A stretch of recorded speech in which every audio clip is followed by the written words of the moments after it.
Miss Shara Garrett is suing her former friend, Michael Codia, and his girlfriend, Brianna Serrano, for a personal loan, car damages, and an assault. Court, come to order. All rise. Have a seat, please. Hello, Judge. Case number 2056, Garrett versus Codio Sedaris. Thank you.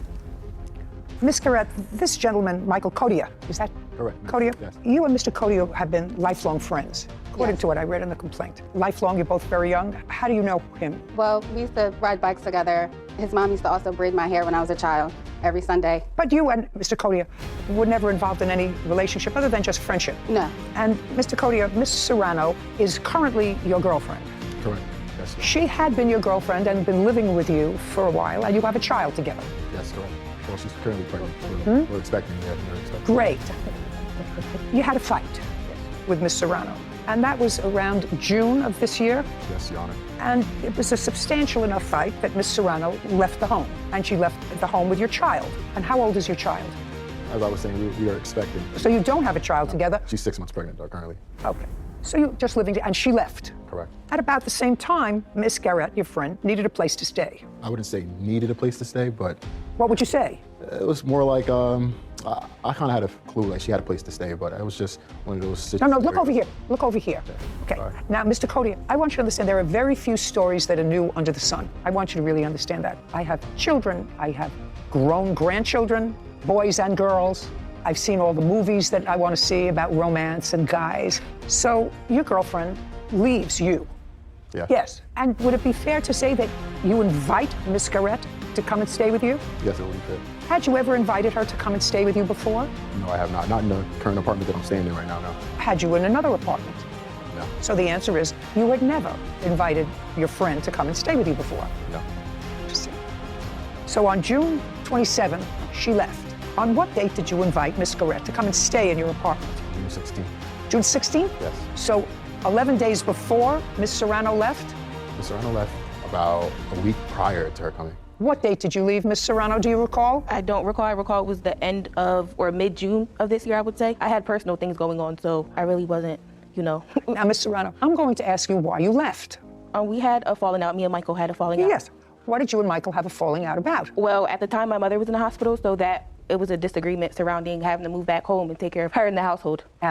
And that was pretty much it. well, what did he say? He said he didn't want you to, and you... Yeah, he pretty much, long story short, didn't want me to move back to my mother's house, so that caused, Okay, so he wanted you to stay. Yes, he wanted me to stay, but, He wanted you to stay. Now, did you know that the two of you were expecting at that time in June? Yes. So he knew that you were expecting a baby, that you wanted to go back to your mother's house because she was ill and you wanted to help take Correct. care of her. Is that correct? Correct, yes. And despite the fact that he said don't go, you left. Yes, ma'am. And you went home. Yes, ma'am. Okay. And it would be fair to say that he was annoyed. If you Just- want, yes. Oh, I'm getting this whole picture now. It's so easy.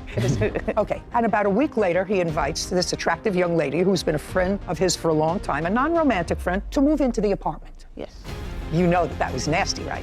Oh, no, yes, I know. You know that that was nasty. That was an agreement between them. No. But you know that that was a sort of a nasty thing to do. Oh, no, I'm fully aware. Oh, Yes, ma'am. I just want you to know what you're sort of dealing with. Yes, I'm fully aware. Oh, Thank you, though. Thank you. I appreciate it. Thank you. Okay, good. Okay, so, Mr. Codia, I wanted to sort of get even a little bit.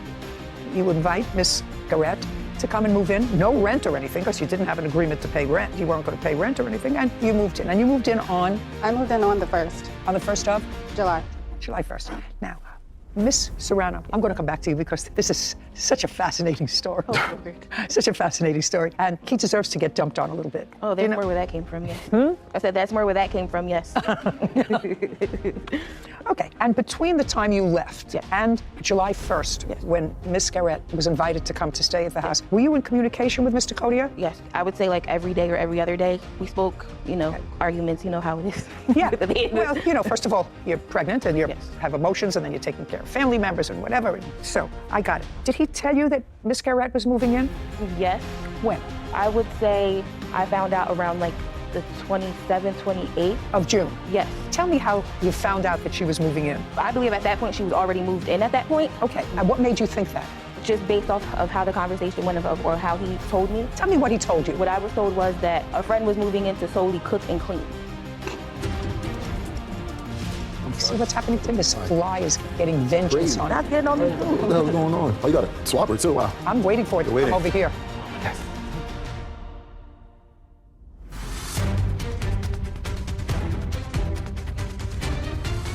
Nashira Garrett claims her former friend, Michael Kodia, and his girlfriend, Brianna Serrano, owe for a personal loan and an assault. Tell me what he told you. I'm curious. I want to know. What I was told was that a friend was moving in to solely cook and clean. That's what I was told. Okay, did he tell you who? Who it was, I never met her. But he told you who it was? Yes, he told me who it was. And that made you, I would probably guess, a little annoyed and unhappy. I mean, I was annoyed. I would be annoyed. I mean, I was annoyed because I had personal things going on, but in between that time before actually realizing that she was living at my apartment, I actually had a brief interaction with her. I met her at a park. I met her, so. Between the time you moved out? Yes. Okay. Was it you met because you contacted each other, or No, you met by accident? We met because me and Michael just, had a conversation to have had at that point in time. I'm assuming she was there in the area, so he just wanted to kill two birds with one stone. He said, do you want to meet the person, who's there, who I'm living with, and that's how it went. And was it a cordial meeting? Yes, it was. You met her, she met you? Yes. And he said, I just want you to meet the lovely looking girl that I'm now living with, because you went home to take care of your mother. I guess so, if you're gonna put it. Yes, Don't This is what your case is about. First, you claim that you loaned Mr. Kodia $750 for rent. Yes. And you did that because he said once Miss Serrano moved out, she wasn't paying her rent. He was short on rent. That's what I read here. Mr. Kodia has a whole different story. He said while he told you that he was a little short on rent, that he was going to have to get a third job. That's not true. Just a second. You jumped in and offered to give him $750. That's what you wrote here. Is that right? Correct. Now, Mr. Kodia, did you tell Miss Serrano that somebody was moving into the apartment just to cook and clean? That's what she says. Yes, that's exactly my words. Exactly my words. Yeah. That's exactly what you told her. Correct. You didn't tell Miss Serrano, the soon-to-be mother of your child, that you had a roommate who was paying rent. I did not. Miss Serrano, what kind of work were you doing when you were living together in June? I had a work from home position, but still currently do as a Medicaid specialist. Were you sharing rent with him? Yes, everything was 50-50. Did you pay him any rent in July? No, I did not. Did you pay him rent in June? Yes. So you paid him the $750. That was your share of the rent? Is that what your share was? That was my share of the rent. June was already paid for. July I did not pay because I did not believe I was going to be there. Okay. Tell me what he said to you that caused you to give him the $750. Well, he texted me one morning and said that Brianna was no longer going to pay her half of the rent as of July, and that if he could... You were living there already? Yes, and if I give him $750, he would give it back to me. And we never discussed anything about me cooking or cleaning. I actually brought groceries, which he said that he would pay me back for it too, while I'm staying there. Okay, so you were actually there for 5 days, is that right? About 5 days. 5, 6 days. And at some point around the first week in July, July 5th, 6th, or 7th, you came to the apartment. Yes. Tell me what happened. We had went inside the apartment. Who's we? Michael and I, sorry. Michael So and I you were went- so you weren't staying there. Where had you met him? We actually met at work. We've been together for a year and a No, half. I understand that. Yeah.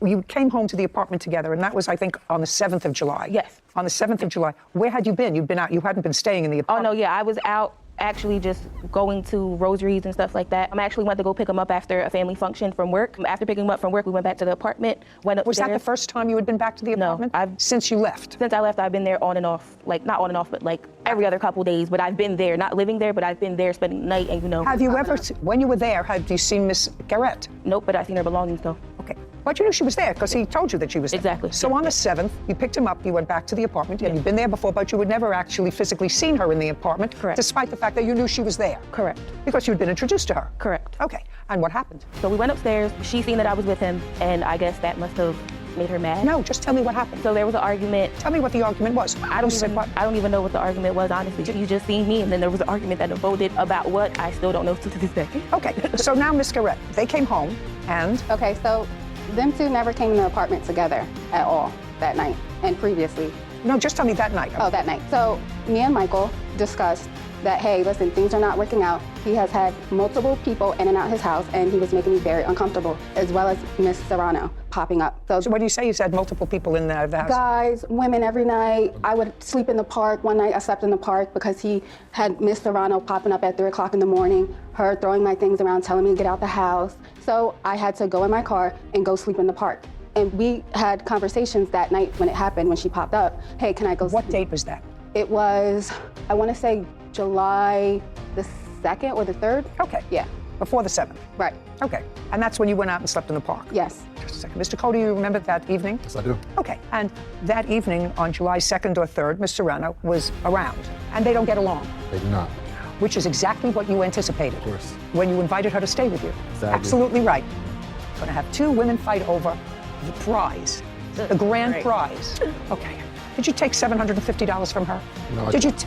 Did you? I didn't ask you with loan. I didn't ask you. But she has proof that she gave it to you. Yes. Okay, so let's not play. Did you take $750 from her? I did. So it goes back to her. That's $750. Now we're going to get to what she alleges is the remainder of her lawsuit, which is damages for assault. Okay. On the 7th of July, there was some sort of an altercation. You want to tell me what that was? Yes.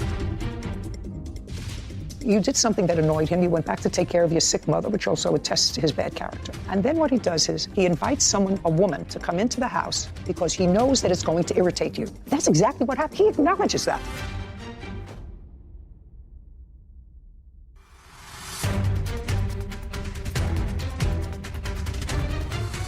Nashera Garrett has accused her former friend, Michael Codia, and his girlfriend, Brianna Serrano, of damaging her car and assaulting her.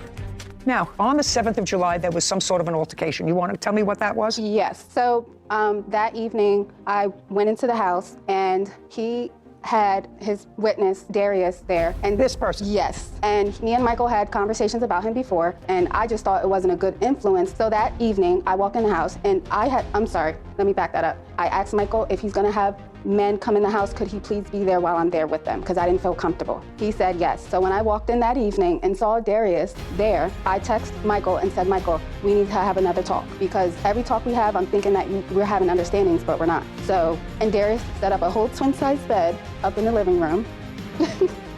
In the living room. So I went out to my car. I said, Michael, when you get home, I'm in my car, so meet me in my car when you get off. It was around 8:30 when Michael had came, and I was sitting in my car. Me and Michael were talking, and... Was he in your car with you? No. He was outside of my driver's side. So that's when Miss Brianna came, and she started hitting him upside his head, and I tried to get out of the spot that I was in. And next thing I know, my window's down, and she comes and she's attacking me, punching me in my face. She keyed up my car. When she first came up to my window, she keyed my car. Yeah, I can show you. What? Okay, did you file a police report? I didn't. Why? I just didn't. I took care of my bruises and my scar. I did call 911, but then I hung up. I just didn't. And Okay. Do you have photographs of your injury? Do you have... Yes. There you go. So what you're telling me is that this was a scratch Yes. across your chest. And that's a scratch that was caused by Miss Serrano. Yes. And that was in July. Yes. Ms. Serrano, I'd like to hear your version of what happened on the 7th of July. Like I said before, there was just an argument that took Okay, place. I want you to start the argument from the beginning. Okay. Okay. She's outside in her car. Michael is talking to her at the car. Did you drive over there or did you walk? How did you get I there? parked my car like in front of the house because they were on the side street. So I walked. She walked there? Exactly. Parked the car. Now let me ask a couple of questions, Ms. Serrano. Did Mr. Codia ever give you an indication that Miss Garrett was no longer going to be living there? Not that I could recall, no. Well, I want you to try to recall. I was told after that whole day went, the day after that, the conversation was going to be for her to leave the house. Okay. And what were you coming over for? What brought you over there at 8 o'clock at night?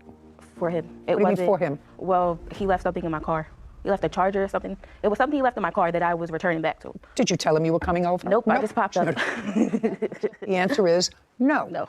You were curious. Yes, I was. Of course I was. There you are. I'm sorry. See what's happening to him? This fly is getting vengeance Crazy. on Not him. getting on me. What the hell's going on? Oh, you got a swapper too, wow. I'm waiting for it to You're waiting. come over here. Did you seek medical treatment? I did not. Mr. Cody, I'm going to wrap up this case because I really understand it.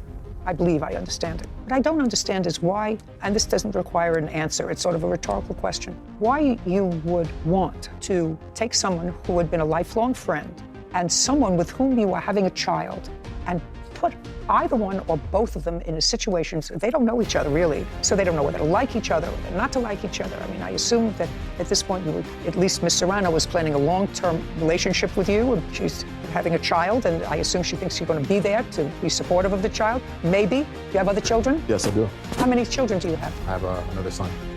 How old? He's over 5. And he lives with his mother? Yes, he does. So you see, Yes. There you go. this one's a pesky one. I'm usually good at it. I missed it before. I don't know why you would put them in a situation where they would dislike each other all to satisfy your ego. Wow. Oh, that's exactly what you did. You put them in a position where two apparently nice ladies, both of whom care about you in different ways, you put them, well, do you care about him? Yes.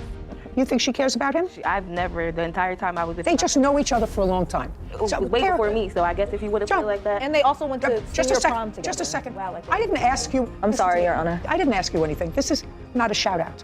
What I'm telling you is, it goes to his character. He knows her for a long time. They never had a romantic relationship. With you, he's had a romantic relationship. You did something that annoyed him. You went back to take care of your sick mother, which also attests to his bad character. And then what he does is, he invites a woman to come into the house, lets you know about it, because he knows that it's going to irritate you. That's exactly what happened. He acknowledges that. That doesn't make him a good guy. So I want you to think about that. But I absolutely believe that you caused a scratch on her, which you can't do. Anyway, Mr. Cody, you owe her $750. And Ms. Serrano, you can't put your hands on anybody, no matter how angry you are at them. And I'm awarding her $1,000 for you putting your hands on her. Judgment for the plaintiff. We're done. Thank you very much. This court is adjourned. I was very satisfied. I mean, I knew it would cause havoc, but Different women every night, I try to keep it in secret. and that's why we stopped being friends before, but I definitely learned my lesson. I feel like it's unfortunate. I feel like she manipulated the whole situation. The friendship is over. I just want to be a father to my child, man. After working with you now for almost a year, I'm starting to get so jaded from these cases that I'm starting to think that just staying single might be my best option if these are the alternatives. Yeah. Just blows my mind. He admitted to just pitting an old friend and your fiance, who's pregnant with your child, against each other. To satisfy your ego. Yes. Sounds like a terrible idea, was a terrible idea, turned out to be a terrible idea, and it'll land you in court on occasion. You're right, but rethink that staying single. Bree Marshall are suing their neighbors, Joseph and Jennifer Fugate, for an insurance deductible and filing a false police report. Court come to order. All rise. Have a seat, please. Case number 2074, Marshall versus Fugate. Thank you. Welcome. Mr. and Mrs. Marshall, you live across the street from Mr. Fugate and his mother. Yes, How long have you lived in your house? 22 years. And Mr. Fugate, how long have you lived in your house? Your Honor, my mom has lived in the house far longer than I have. She's lived in it since 2008. I moved in 2016. Mr. and Mrs. Marshall, this problem that I'm going to try to rectify today deals with parking space. Yeah. And the parking space is a public parking space, correct? Yeah. And it's on the street, and the public parking space happens to be in front of your home. Yes, ma'am. You live across the street. Yes, ma'am. And the case involves acrimony that has developed because you, Mr. Fugate, would like to keep that spot that's in front of your home free for your mother, who you say for health reasons, it would be more convenient for her to park right in front of the house. Yes, ma'am. And Mr. and Mrs. Marshall sometimes, or always, park in that spot. That's what the problem is. Yes. Okay. And I assume you're going to speak for your husband for now? I can, yes. Do you want her to talk for you? Sorry. He learned his lesson well. Oh, that's very good. Perfect. I can speak for myself. If she need to, you can. Perfect. You've been living there a long time. Did you have any trouble with the Fugate family about this parking space between 2008 and 2016? No, So before the son moved in, you had no problem. that's right. Had you ever, just a second, had you ever had discussions with Mrs. Fugate about parking in that spot before he came? No, ma'am. Okay. Now, Mrs. Fugate, did you understand what I said? Yes, ma'am. Okay. I want you to be very careful in your answer to me. Yes, ma'am. You've lived there for a long time. Your son didn't move in until 2016. Before your son moved in, did you ever have any communication with Mr. and Mrs. Marshall about parking in front of your house? Ma'am, she didn't park in front of my house before my son moved in. Okay. So is that correct? That's correct. Okay. Can you tell me what changed after her son moved in? Okay, where I park at is actually across the street from the Fugates. It's right by my driveway, and I park my Toyota Avalon right beside my driveway, which is the parking spot that Mr. Fugate is causing the problems over. So it's the parking spot is in front of your house, No, it's not in front of my house, it's beside my driveway. but on your side of the house, That's on your correct. side of the street. Correct. Do they have a parking space in front of their house on their side of the street? Yes, ma'am. Do you ever park there? I have. When they took the parking space I usually park in, I did park across the street. Okay, so occasionally, either Mr. Fugate, his mother, parks on your side of the street, on a public street, and you'll park in front of their house. Correct. Okay, I got it. Okay, so let me tell you all this. We're going to finish part of the case right now. Too bad. You can park wherever you want on a public street because there are other visitors that come, I assume, for people who live on the block that they take up parking spaces, and occasionally there aren't other parking spaces. You know, there's no question you would prefer to park on your side of the street, and you would prefer to park on your side of the street. If you can't, you can't. Mr. Fugate, I'm just telling you, just so that you know, you have no right to a public parking space. Yes, I understand that, Your Honor. I'm not the one that needs to be told that. You have no right to a public parking space. Yes, ma'am. Where do you live? In what state? Ohio, Cincinnati. Okay, I've actually been to Cincinnati frequently, but I am certain that there is no regulation in Ohio or any city or town thereof that says, well, you sort of had first dibs on the parking space on the public street that's in front of your house. That's ridiculous. The best that Cincinnati has, Your Honor, is a 3-day law that if the vehicle doesn't move within 3 days, then it could be towed by the city. But that's the best that they have. You live across the street from each other. Did either of you ever call the police and say a car has been there for more than 3 days? Yes, Your Honor. Who did? I did, Your Honor. Why? Because the spot in question that's directly across the street is actually, it's hindering to the entire flow of the neighborhood and where everybody parks on the street. I served 10 years Army, and I fought for people. Listen, I don't care if you're a good person, if you're not a good person, if you're a do-gooder, if you're not a do-gooder. It's a public street. And if what you're suggesting to me is they should be nice, it's an older person and they shouldn't park in that spot, what I'm telling you is I wouldn't start up with anybody by calling the police on a car that especially a car that I knew. I know that it's my neighbor's car. They've been living there for 22 years, relatively peacefully. Relatively peaceful. It hasn't really been peaceful, Your Honor. You moved there. Yes, I did. They were living there a decade before you moved there. You.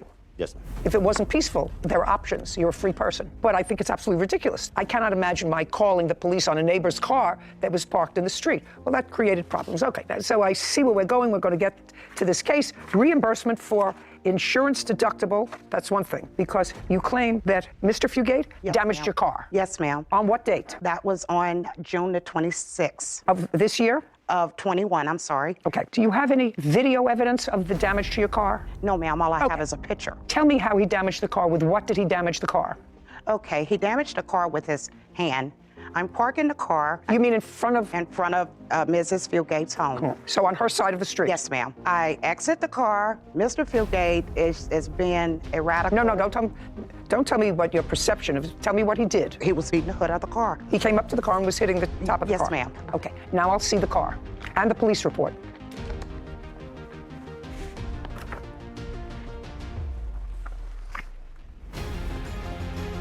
See the dent, and that's the hood of the car.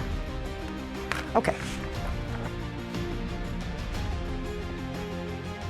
Okay, as this police report says, Mr. Fugate told the police in his narrative that this incident occurred, there was a disagreement over the parking space, and that you struck him with the car, causing minor injury. Okay, because you have a cross complaint for that. That is correct. Okay, so that's simple. June 26th, I see the car was damaged. There's no question it was damaged by somebody pounding on the hood, and I assume that was you. Ma'am, that's wrong. I did not pound on the hood. Well, then tell me, Mr. Fugate, how these dents occurred, just the way they look on the hood of the car. Your Honor, I have the 911 audio calls of the night, as well as the police report, and I also drew up a diagram where she was originally parked that explains everything. But, okay, so I'd like to see that. Okay. Ma'am, if I could approach the diagram. Absolutely. June 26th. On June 26th, I was talking to my parents when the marshals came home. My car was parked right here. Okay, they came home, they blocked their own driveway, and parked right up on top of my bumper. Just a second. Just a second.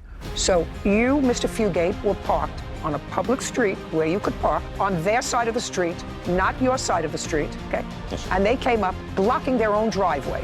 Yes, Your Honor. Okay. Did you see them? Were you in the house watching? No, I was on my parents' porch.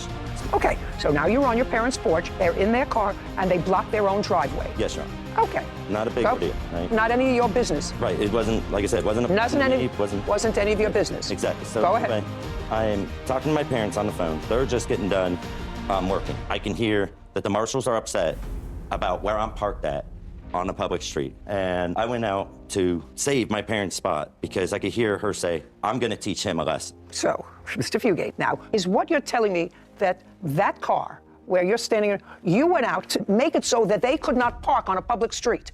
Is that what you're telling me? The answer is yes. Yes. You got off the porch to stand in the street to block them from moving in front of your house because your car was parked on their side of the street. No, no, Your Honor. No, you got that wrong. Is that red car yours? The red car is mine. It's mine. Yes, Your Honor. Just to say, the red car is yours. Listen, I'm not a moron. I know that. The white car is the space that you wanted to save for your parents. Yes, Your Honor. They were on their way home. Who gives a rat's behind where they were? Now you have This both whole spots. area was clear, and there is a crossing road that comes all the way through here, and they could have parked. Who made you the monitor of public parking? No one. Who do you think you are to be the monitor of public parking?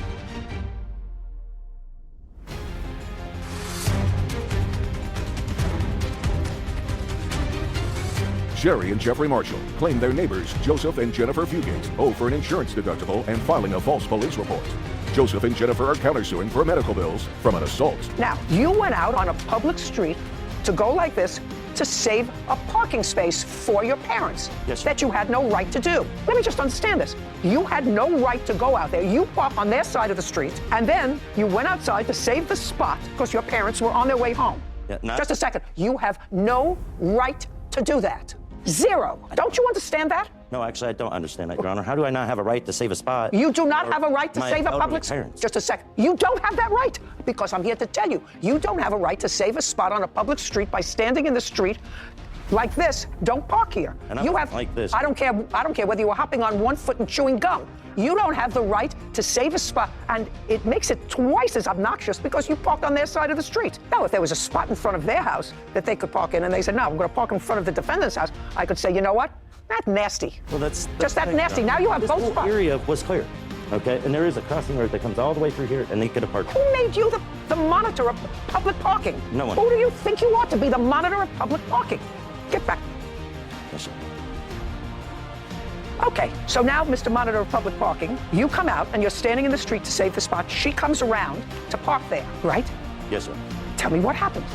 Well, she came around to park there, and then she hit me with her car. Just a second. She came around to park there and you were standing in the street. Yes, sir. Okay, pay careful attention. Where did she hit you in the car before you moved? She hit me in the knee. In the knee. And so you jumped out of the way. No. I fell on her car. I guess I was talking on the phone, and when she hit me in the knee, I fell on her car. Baloney. That's not what this is. What was the damage to your car?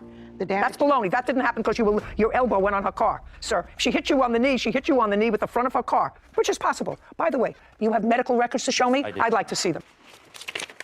The record should reflect that they closed this case, made no arrests in this case, and probably told everybody to behave themselves, which is what I'm doing. I apologize. Okay. What is this? That is the ambulance bill for... I want to see a medical record. I don't care if you went in an ambulance. I want to see what the doctor reported about your injury. Where is that? I was unable to get that. Well, that's too bad. Then I'm not interested in this. That's nonsense. Okay, how much did it cost to fix your car? Here we are. Thank you. And you had a $500 deductible? Yes, ma'am. $500 so far for the plaintiff. The counterclaim that talks about medical bills for this is dismissed. Okay, filing a false police report. Yes, ma'am. And the false police report you're talking about is what? Mrs. Fugate initiated a confrontation with me. When? December the 22nd. I'm on my way to my vehicle. Mrs. Fugate is parked maybe like 10 feet behind me. Put up the diagram again, please. Okay, just go over to the board. This is a different date, but I just want you to show me where she was and where you were. Okay. Mrs. Fugate was parked right about here. She parked right about there, which is opposite your house. Yes, ma'am. Okay. And I'm parked here. In front of her house? Correct. Okay, so you're both on the same side of the street, which is the defendant's side of the street. You're parked across the street from your house. That's correct. Got it. Go ahead. Okay. What happened? And Mrs. Fugate, she comes out of her car, she's walking towards me, she's upset, she's yelling, and I don't remember all of the words that she was saying, but it was about parking. She was telling me I couldn't park where I was parked at. She's yelling, she's screaming, I'm trying to reason with her. Could you step back there? Yes. I'm trying to reason with Mrs. Fugate. I'm telling her it's a public street and I can park there. She's yelling and screaming and telling me that I can't. We're standing in front of one another. She's still yelling and screaming. I'm trying to reason with her. Next thing I know, she hits me on the hand. My reflex, I push her back. Next thing I know, she's still standing after I push.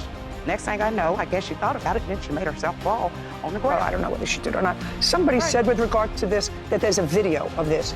Is that correct? Yes, ma'am. It was this in court. It wasn't shown in court. I don't care whether it's shown in court or not. I would like to see, because I read here that there is a security video of what happened on.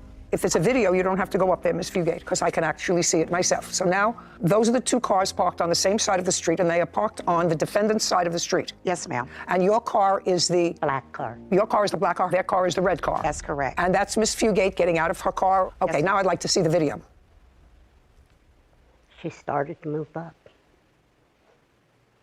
So I thought I'd move my car a little closer. Shh! Don't speak.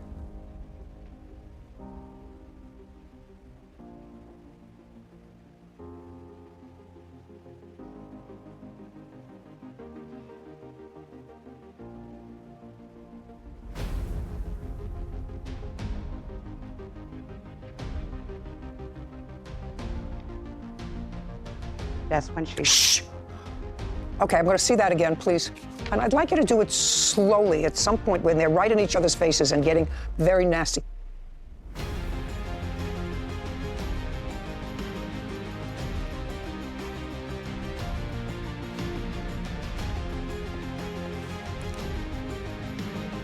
Oh, no, Miss Marshall, you can't do that. It wasn't my intention. Oh, just a second. Oh, it was absolutely your intention. No, it was absolutely your intention, and there was, listen, you know, I'm an equal opportunity abuser.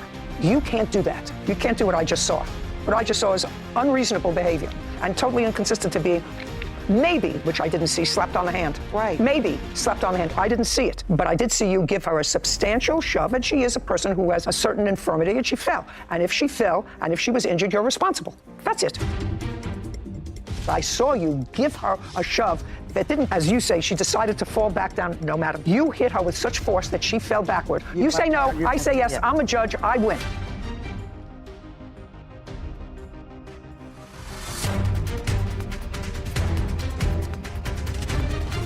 Sherry and Jeffrey Marshall have accused their neighbors, Joseph and Jennifer Fugate, of damaging their car. Jennifer claims she was assaulted by Sherry over a parking spot. Now, I saw the video. I don't have to have your mother testify. You should have not created an incident, Mrs. Fugate. I didn't. Yes, no, yes, just a second. Yes, you did. I was walking toward the car, and I was to go to my car and pull up because she was starting to pull her car up.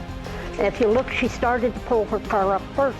And then when she come around the car, she's holding her cell phone yelling, I got you on recording. I'm recording you because I'm going to show you a hate crime. Excuse me. Just a second. Part of the problem is you and your son have to understand that you have no right to the parking spaces that are on a public street, just a sec, in front of your house. And your son clearly is a provocateur in this because he parks his car on their side of the street. I'm not getting, so what I'm doing is I am dissecting this case. If I have two unreasonable people, they're going to continue to make each other's lives miserable, and I can't control that. All I can do is hear each individual side. So, Mrs. Fugate, I have already said that Miss Marshall had no right, based upon what I saw, to push you with such force that you fell. I would like to see the medical report after the incident of December 22nd. May I see it, Kevin? I was in the ER, and I had to wear a brace for a month on my arm and shoulder. Did you have any out-of-pocket expense? I paid $900 because it was Christmas holidays.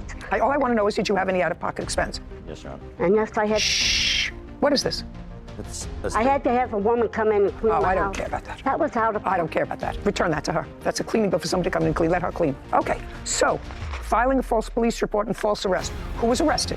I was. And you were arrested, in my judgment, legitimately, because of based upon what I saw. So I'm dismissing... That is not why they arrested me. Oh, okay. So that is not the reason that you were arrested, was not this. The reason why I was arrested is because when she hit me and when I pushed her back, when they asked me what happened, I did not tell them that she had struck me. Miss Marshall, is the reason you were arrested based upon the occurrence of December 22nd? That's easy. Yes. Well, that's what I said. So don't say no. The reason you were arrested and claim falsely is as a result of the December 22nd incident. But I was cleared. I don't care whether you were cleared or not. I didn't clear you.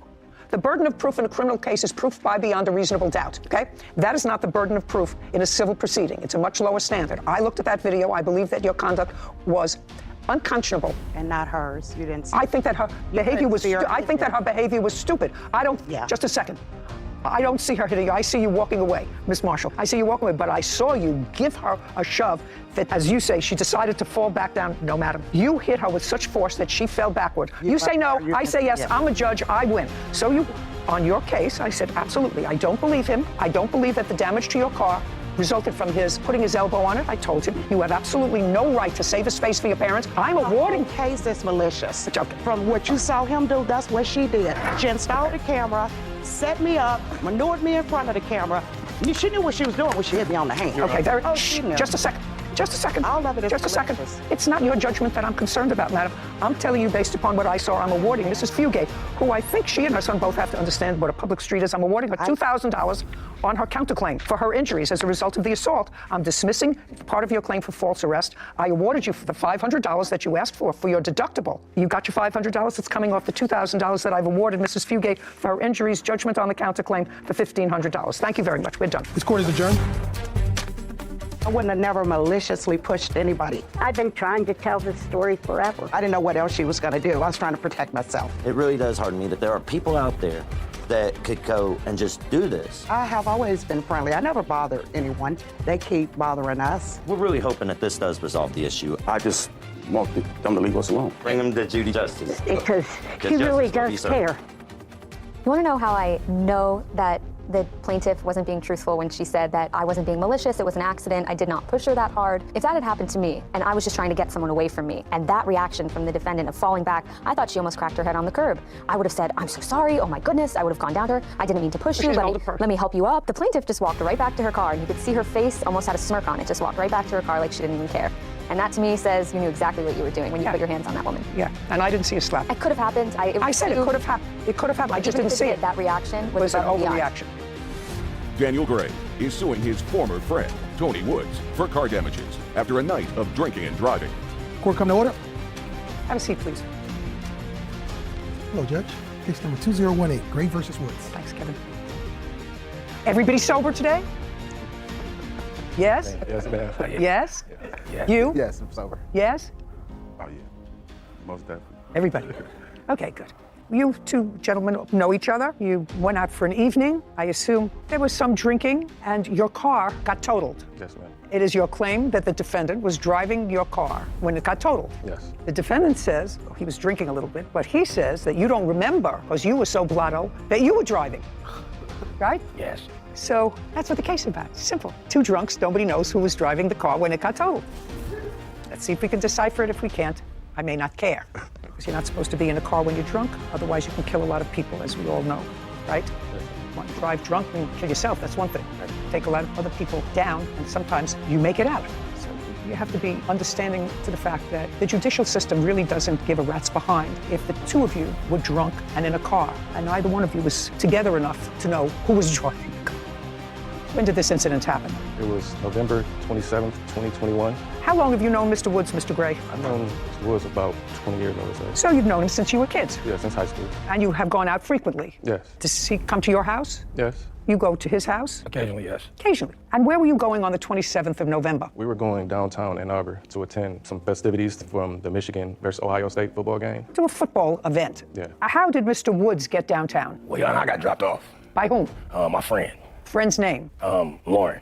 And where did she drop you off? She dropped me off in front of Starbucks downtown where they were waiting because they were drunk. I didn't drink. Just a second. Lauren dropped you off at Starbucks. Where were you supposed to go from Starbucks? We were supposed to go to a club and hang out after the game.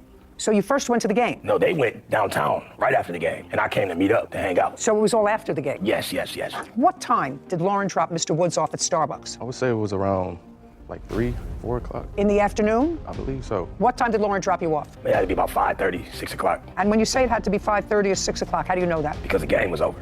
I don't know. I don't watch football, so I don't know when it starts and when it finished. Do you remember what time the game finished? No, I don't remember exactly. Okay, so let's say Lauren dropped you off at 5:30. How did you set the time for Mr. Woods to meet you so that he could join your party? The game is over different times. Did you text him? Did he call you? So on the way, we had left from my barbershop, me and my witness here, Mo Chun. So you weren't at the game, you were in a barbershop? Yeah, we were at the barbershop at first. We watched the game. Oh, you watched, so you didn't go to the game? We didn't attend the actual game, no. Okay. We watched the game at the How many people, you, Mohammed, and who else watched the game at the barbershop? I mean, the barbershop was full of, we were still working at the time. We had left work after the game was over to go downtown to. Were you watching the game or were you working? We were doing both. I would have hated to be your last haircut. No, actually, it wasn't a lot of people there because that was the biggest game of Michigan's season, the last game of Ohio State. It's a big rivalry, so nobody was in our barbershop. So really. It was just party? It was just party. You know, I'm old, yeah. So, you know, it was just party. You said, Mohammed? It was a party. It was just party. Okay. So you left the barbershop, but how did you find out to meet them at the Starbucks? We had been communicating through text. So you knew what time they were leaving the barbershop, and then you got dropped off. Now, what were you doing with Lauren? I was waiting to get to them. Where were you before? I was at home. I watched the game at home. With Lauren? No, with myself. Well, how'd you get Lauren to take you to Starbucks? Oh, I just asked her and gave her some gas money. Okay, so now you're at Starbucks, you meet up, and who's driving? I was driving. Okay, and that would have been a mistake. Excuse me? That would have been a mistake. I wouldn't get behind the wheel of the car, sir, if I was at a party all afternoon watching a big football game. Ma'am, I wasn't at the party. I was at my barbershop. I know you were at your barbershop. Yeah. Look at Mohammed. I know you were at your barbershop, sir. There had been any drinking going on at that time. There was no drinking in the barbershop, Mohammed? Oh. There was people participating. Some people weren't. Some people were. I wasn't. I wasn't participating. All right. Okay. So now you go from this party in the barbershop all afternoon from this very big game, and you pick him up, and where were you going? At that point, we decided to go to a bar. Where was the bar? I'm not familiar with downtown Ann Arbor area, but like it was a bar that was suggested by. Stand up next to him. He's not familiar with a whole lot of things. You suggested a particular bar, Mohammed? Yeah, How far is that from the Starbucks where he was dropped off? about a couple blocks over. Okay, and you were in the car? I was in the car. Were you sitting in the front or the back when you picked up Mr. Woods? I was sitting in the passenger seat at this point. So Mr. Woods got in the back? Yes, he did. And you were going a couple of blocks to the bar? Yeah. Step by step, what happened next? So traffic is jam-packed down there, so we really just inching to the bar. We get to the bar, we go inside, we have a couple drinks. Okay, so now maybe 6 o'clock, yeah, 6:30? Yeah, dark outside. And you have a couple of drinks at the bar? A couple drinks, yeah. What were you drinking? I was drinking water. That's not a drink that they like to serve at a bar. I was a designated driver, so after we left the bar. Okay, so you were the designated driver, Yeah. and Mr. Gray was drinking? Yes. What was he drinking? I don't remember what his drink is. You remember what you were drinking? Yes, ma'am. What? I had one beer. Okay. Even he can't keep a straight face. You know, it's hard. But just don't speak. Now, you were the designated driver. When were you designated the designated driver? Well, So think very careful. Before you answer my questions, you know. I'm already 2 steps ahead of this game. I've When were you, I watch on TV, yes. when were you designated the designated driver? When we left the bar, I was the designated driver. No. So it was when you left the bar? Yes. And who designated you the designated driver? Well, I kind of designated myself. I'm pretty familiar with the Ann Arbor area. It's actually my idea to go downtown, so. So you asked Mr. Gray if you could drive? Yeah, I thought it would be the best idea. And Mr. Gray said okay? Yes, he did. So you drove. And where were you going from the bar? To another bar. Better pickings at the other bar? Just bar hopping, you know, college, downtown, football. Okay, and what's the name of that bar? Where do we go from there? No. Speak as I look at you. The name of the other bar. Okay, now he helped you with that, right? Yeah, he jogged my memory a little bit. He jogged your memory. Yeah. So if he knew the bar, why did you have to be the designated driver? I don't think I understand your question. It's very easy. You said you were the designated driver because you know that area. Right, I'm saying I didn't remember what bar we went to. I'm very familiar with the area, I just didn't remember what bar we were going to that day. Okay. What happened when you got to the second bar? We had some more drinks and... We had some more drinks? Yes. What was Mr. Gray drinking? You know, I was talking to some other friends that I met up with there. He was off doing his own thing. I don't remember what he was drinking. What were you drinking? Water still at this point, yeah. I like to stay hydrated. When I come out of the restroom, my car is going. So I call him, and he's not answering the phone. So I'm sitting at the shop waiting. He called me and say, "Yo, man, you gonna kill me, man. I just crashed your car. I'm sorry, bro."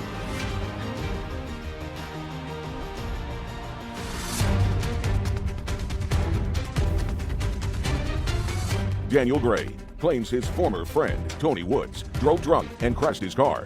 Tony says Daniel was the one driving drunk and wrecked his own car. Okay, so now you had a couple of drinks, you had another glass of water. Yeah. Mr. Gray and Mr. Woods both were drinking alcohol, and what happened next? We left there, we went to get something to eat.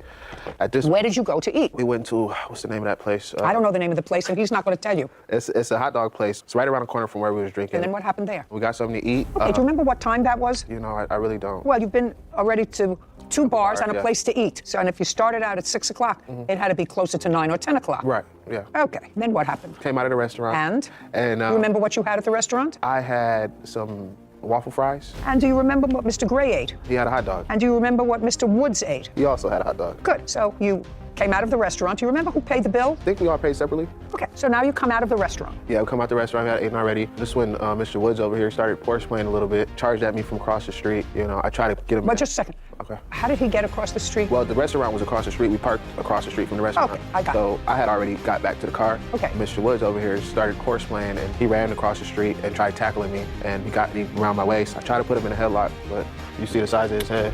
That just continued throughout the night, this horse playing. No. So he's horse playing with you. Right. But you get into the car. You said if it continued all during the night. What I want to know is, from the place where they got hot dogs and you got waffle fries, did you get back into the car? We did get back into the car. We went one more place. Okay. Now, when you got back into the car, after the 2 dogs and the fries, who was driving?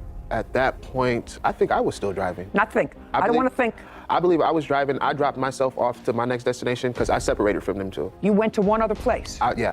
With them? With the three of them, yes. And when you got to the other place, you went in or you did not go in? I went inside, yeah.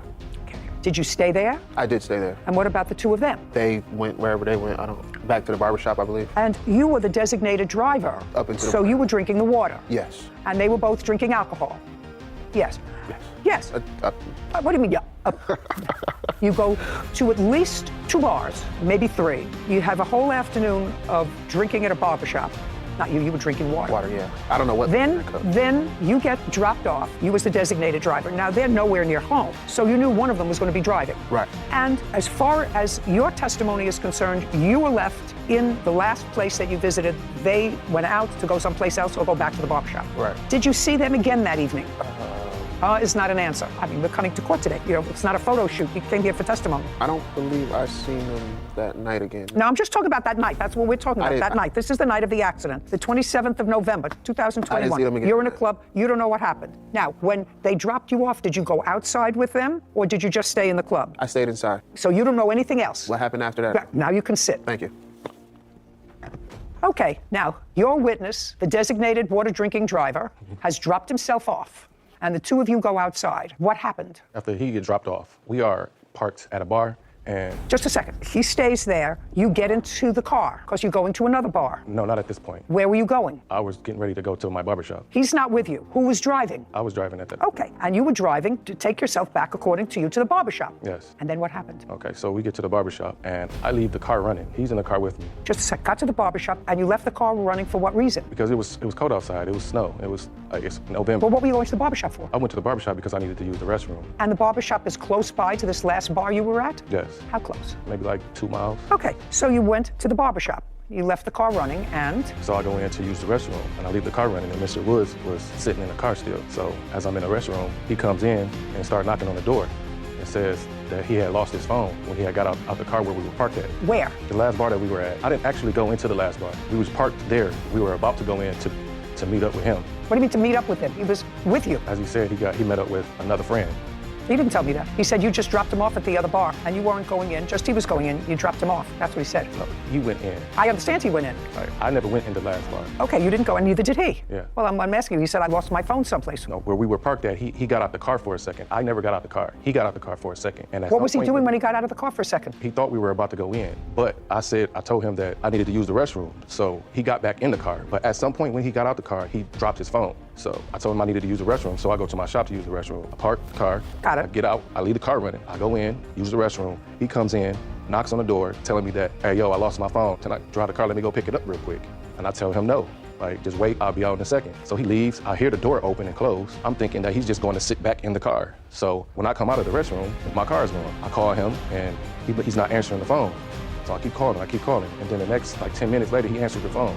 So I knew he went to go get his phone. He found his phone? Yes, and I'm furious at this point because he just left me in my At the barbershop? Yeah, in my car. So I tell him, bring my car back right now. He said, I'm on my way, I'll be there in a minute. 15 minutes later, he called me and say, yo, man, you gonna kill me, man. I just crashed your car. I'm sorry, bro. Mm-hmm. And I had to walk all the way to the accident scene, to the car where he crashed my car at. Now, you have an accident report? No, I don't have an accident report. Why? Because we never called the police. That's probably a good idea. He wasn't involved with another car, he just hit a pole. I understand that. That's still an accident report. The only reason you don't call the police is because both of you were drinking. Well, I wasn't driving the car at that time. When you were driving the car to the barbershop, right? Yes. From the last bar where you dropped Mohammed off, you were driving. Yes, I was not drunk though, Your Honor. If you're not drinking, it's sort of an interesting thing. Everybody's definition of drunk is different. Your friend Mohammed said that he was the designated driver, so he was just drinking water. That's what he said. That's what Mohammed. Which suggests to me that we had a full day of drinking, starting at the barbershop, watching the game, from the game to 2 or 3 bars, then for a bite to eat. No, I wasn't drinking at the barbershop. I didn't start drinking until we got to the first bar. Okay, so now you started to drink at 6 o'clock. Now it's 10 o'clock, and you've been drinking from one place to another. I'm just saying, you got behind the wheel of the car, and you had been drinking. Now, did you hit a pole? No, Your Honor. Okay, now you tell me your version of the events. How long was he in the restroom before you realized that you had dropped your phone? About 5 minutes. So now he's gone in to use the restroom. You go and look for your phone. You see how easy this is, like fishing in fish tank.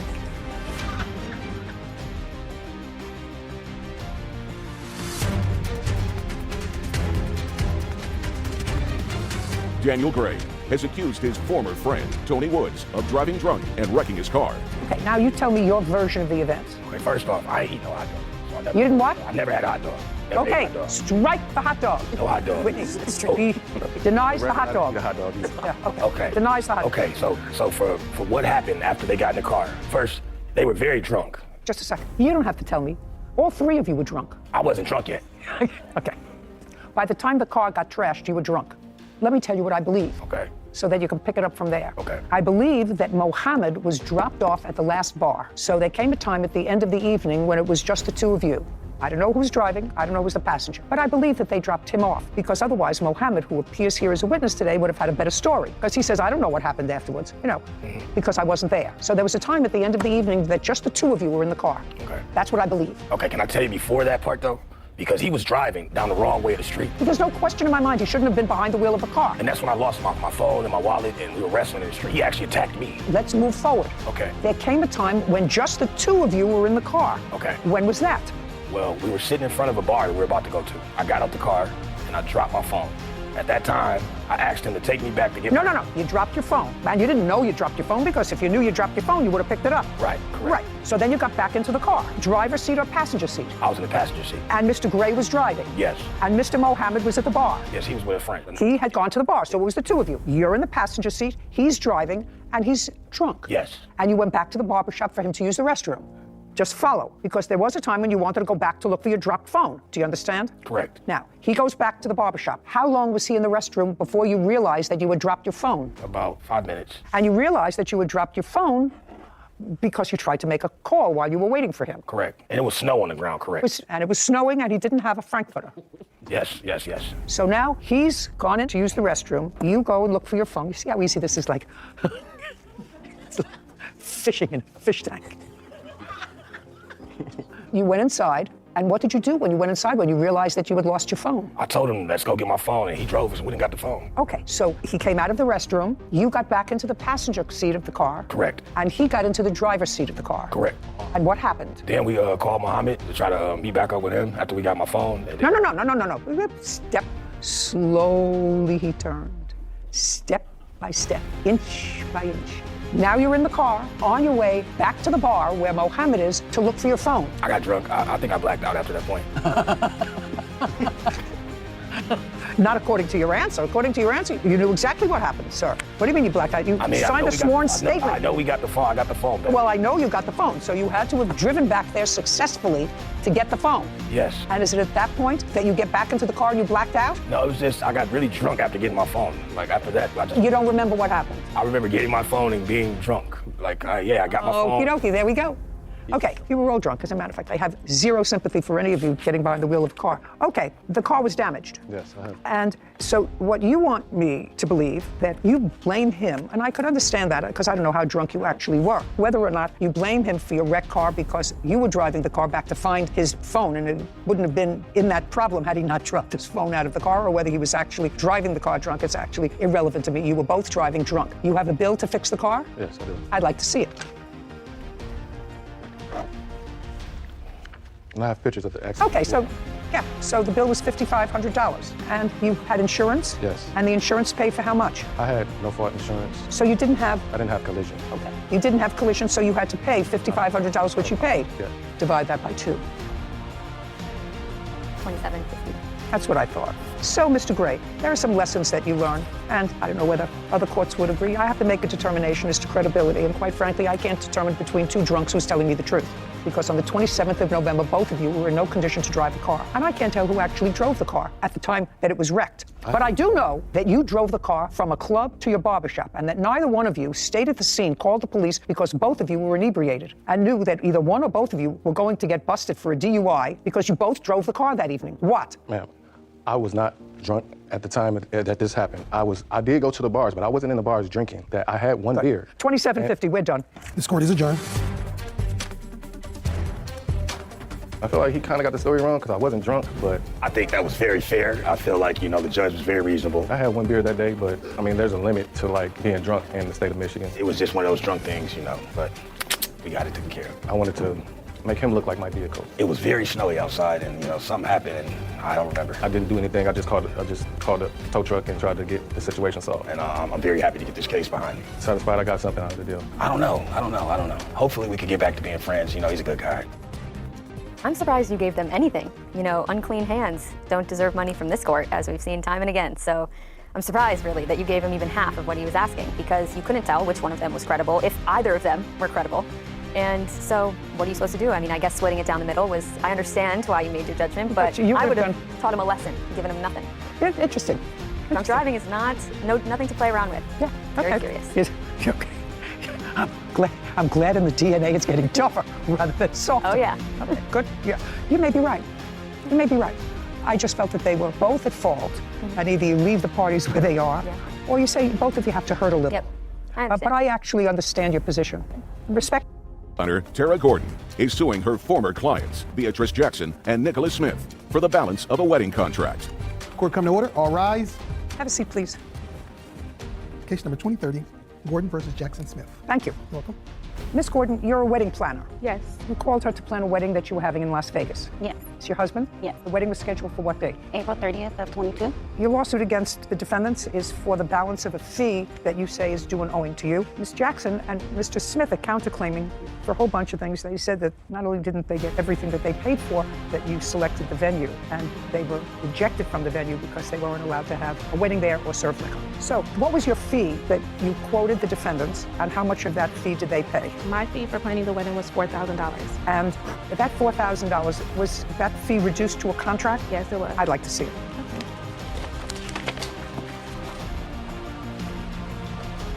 Ms. Jackson, this is your first wedding? Yes. And yours?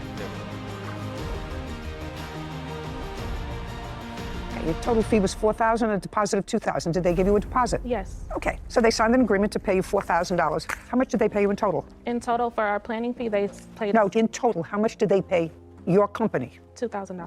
$2,000. Correct.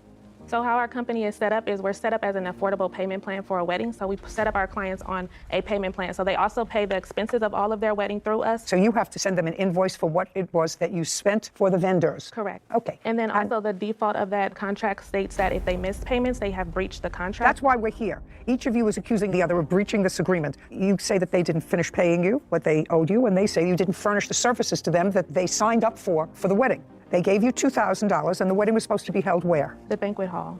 Did you send them a deposit?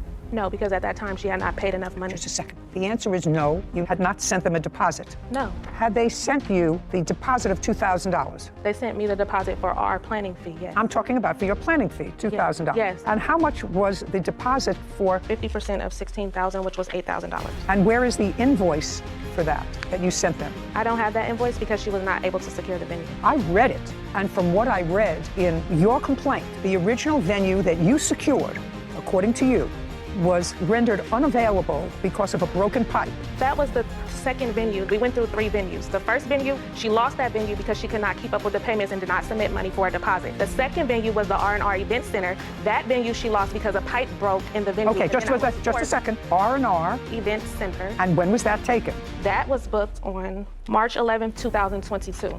And I do have the invoice for that. And how much was it? $2,250. Okay, that's much better than $8,000. Okay, did she put in a deposit? The deposit was made from the monthly payments that she makes towards her wedding. Show me invoices that you sent her every month. Yes, I have that. Well, I'd like to see them. This is the statement of the account. It lists all the invoices that she was sent on a monthly basis. So she paid you the $20,000 that was invoiced. Her wedding cost a total of $23,651. No, that's not what I said. Opening balance was $0. Invoiced $20,451.57. Paid $19,356.57.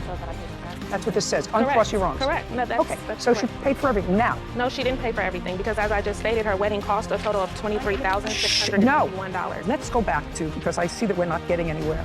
Before her wedding, before anything happened, before she said I do and before he says I take you, she paid practically $20,000, which was your original estimate and her budget for the wedding. Just a second. That's either a yes or a no. Before the wedding, your original budget that you were given by the defendant, I read the papers, was $20,000. So, and that's either a yes, I read the papers, or a no. Yes, that's the budget she stated she would like to stay around. But however, in planning a wedding, you cannot give an exact of how it's going to cost. I didn't say that. Madam, pay careful attention to me. I've made 16 weddings. I've had 16 event planners. I know exactly how it works, and I know exactly that you can't always predict to the $100 or $50 or sometimes $500 how much more the wedding is going to cost. It never costs less. That's not what I said to you. I said by the time the wedding took place, she had paid the vast majority of the original amount that she said she wanted to spend for the wedding. And that is accurate. She said she wanted to spend $20,000. She gave you over $19,000. Did that include your fee? No, it didn't. Just a second. So the answer is no. That's what you wanted to spend, exclusive of your fee. Correct. Now, of your fee, she gave you an initial deposit, or they did, of $2,000. So that's either a yes or a no. She gave you $2,000. Did she ever pay you the other $2,000 for the fee? And the rest of the expenses that you want are the additional expenses over and above the $20,000 that, stop shaking your head, over and above what she originally said she wanted to spend. Correct. Now, I'm going to get to what happened just about a week before the wedding. Okay. You had booked a place. She had paid for the place, $2,250. Yes. And that was at R&R. According to you, something happened at R&R. Stop shaking your head. It's annoying. Something happened at R&R. What happened at R&R and when? Correct. The wedding was scheduled to happen on April 30th.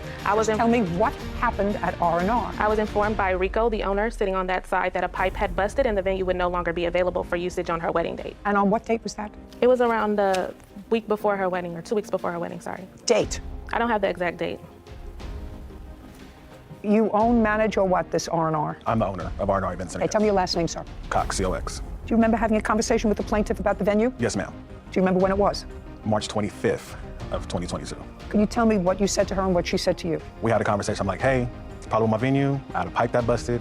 I won't be able to host her wedding. Well, the reception, I should say. So I informed her, I can put her in contact with other venues that I may know, or I can send her back the deposit. She asked for the deposit back. I sent the deposit back probably within the hour. How much was the deposit? $2,250? No, ma'am. How much was it? $1,125, which was half. So 50%? Yes, ma'am. So you sent her back the deposit? Yes, ma'am. Did you receive the deposit, Ms. Gordon? Yes, I did. The wedding wasn't until April 30th. So you had plenty of time. Well, not plenty of time. You had time to look for a new venue, or else they're going to have to change the date. Correct, and they found it. Shh. What venue, you can sit down, Mr. Cox, thank you very much. What venue did you select? And had you ever used them before? No, I had not. I never worked with a challenge budget like this for a venue. If you don't like the budget, don't take the gig. Yeah, I won't. And that's where the reception was held. But that venue was not allowed to have this kind of party. I was not aware of that until the day of the wedding. That's your problem. Mm-hmm. That's not their problem. They hired you as an event planner. They did, and they got a wedding. The wedding went the entire time. The wedding was not closed until after the wedding had already ended. So they used the venue regardless. Okay. Ms. Gordon, it's your job as the event planner, which is what I don't understand you being here. It's your job as the event planner. They don't live in Las Vegas. That's your job to ensure that the place that you select is a venue that's capable of performing the duties that you outlined in your contract, which means they serve food, they're allowed to serve liquor, they're allowed to dance, they're allowed to host an event of how many people? It was supposed to be 120, but all of my guests didn't get their invitation. So. Okay, so over 100 people. Your Honor, it wasn't that they were not allowed to have the wedding there. They were allowed to have the wedding there. What they were not allowed to do was the business was not allowed to operate after a certain time, and that is what the business owner produced to us. Just a second. You want to show me a contract that she signed with that business owner? Ms. Gordon? Yes, I do. Yeah, I would like to see the contract that you signed with this business owner.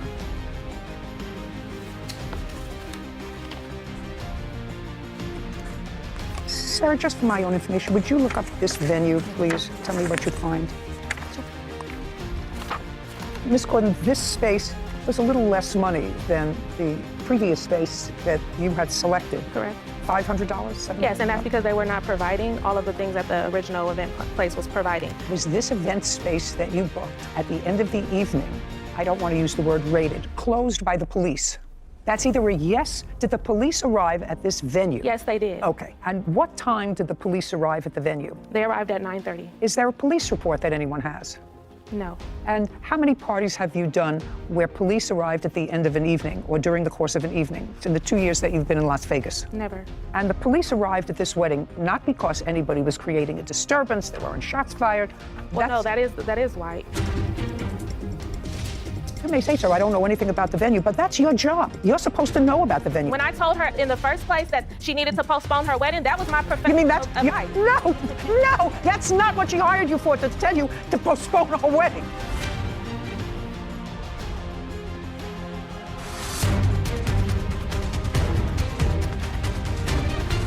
Wedding planner, Tara Gordon. claims her former clients, Beatrice Jackson and Nicholas Smith, owe for the balance of their wedding. Beatrice and Nicholas are countersuing for breach of contract. Okay, police arrived at this wedding not because anybody was creating a disturbance. There weren't shots fired.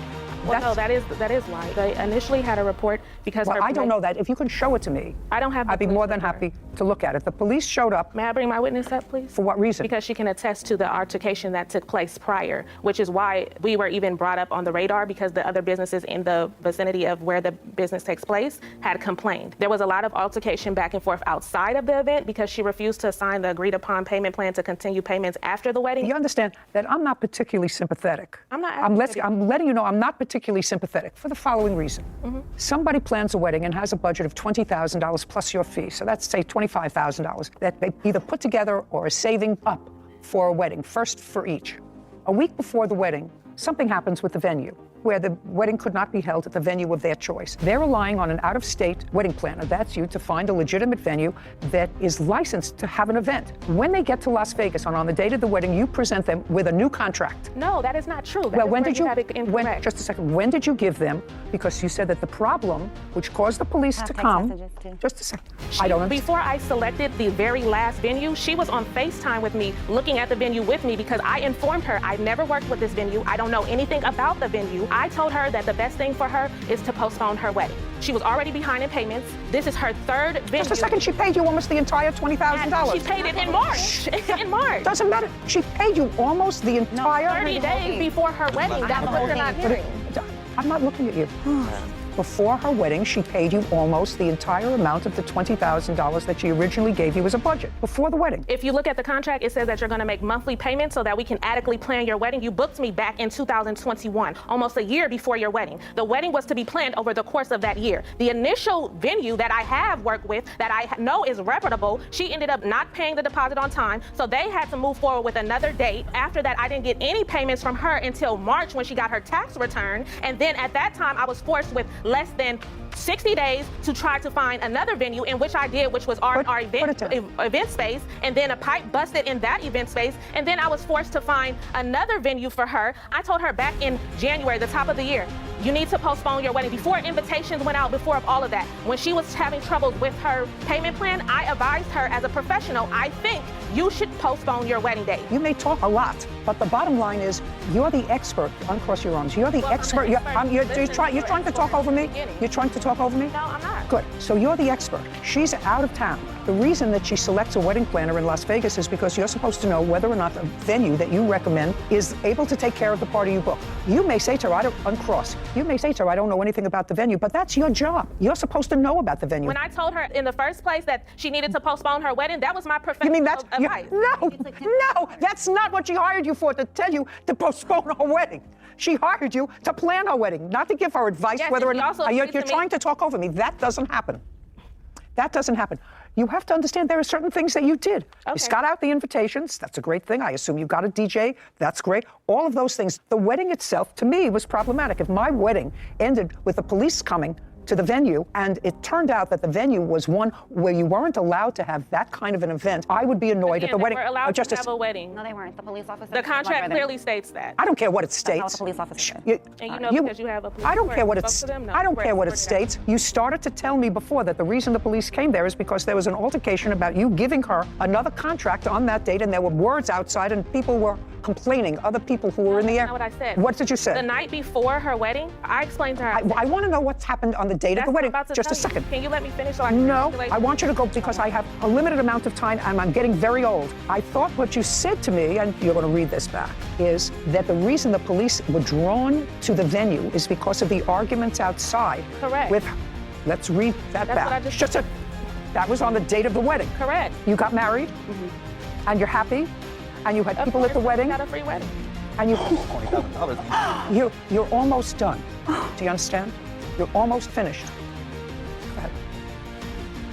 We were brought up on the radar because the other businesses in the vicinity where the event took place had complained. There was a lot of altercation back and forth outside of the event because she didn't agree to sign the payment plan. Okay, so the reason that you said, let's go back, that the police came to the venue and then shut it down because it wasn't allowed to be used for what it was used for was because there were altercations about this second contract.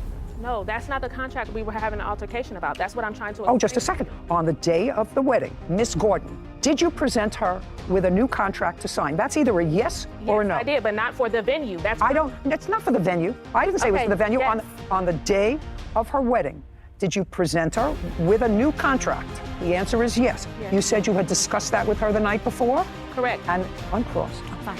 And the night before, did she agree to sign? Yes. Just a second. A new contract? Yes, she did. Okay. And the new contract provided for what? The new contract that she was supposed to sign Provided for what? provided for the remainder balance of the $23,681 that her wedding actually cost. Because she had only paid $19,000, you have the sheet, so I don't I have the have it, exact number, but 19,356.57. Correct. So since she had only paid that amount, and the total expenses for her wedding were $23,681, so the night before she agreed to make a payment plan with me to extend her payments beyond her wedding date to pay off this remaining balance. And is that what she agreed to on the phone? Is that what you're saying to me? Correct. She agreed with She you agreed on. Shh. She agreed on the phone to pay you the additional $3,500 or $4,000, and she agreed to pay it over time. Correct. And that was Friday night. Correct. And then she got to the wedding. Correct. And at what point did you present her with the new contract? At what point in the event? Upon her arrival to the reception venue. Now, what happened when you got to the reception venue? You'd already gotten through the ceremony, so you're already married. What time did you get to reception? So the reception was supposed to start at 5. It was supposed to start at 5, but when we got there, she wasn't even done decorating. All of my family stayed outside for another hour, including my grandmother, my grandpa. We waited in cars. Okay. It was supposed to start at 5. At 5. This venue that I have here someplace, you have it? I think it was supposed to start at 5:30 and end at 10:30 for the concert. Okay, thank you. Was it supposed to start at 5:30? Yes. What happened at 5:30, Ms. Gordon? I presented her with the contract, and then she refused to sign it. Her guests were waiting outside because she was refusing to sign it. When she refused to sign it, because our agreement was she was going to sign the agreement before we started the reception. When she said that she did not want to start the reception, I responded and I said, we will pack all of this up and my staff and I will leave because now we're not being paid for our services. What time did the police arrive? I'm telling you, I would be furious if I spent $20,000 for a wedding and my evening ended by the police having my guests leave. Furious.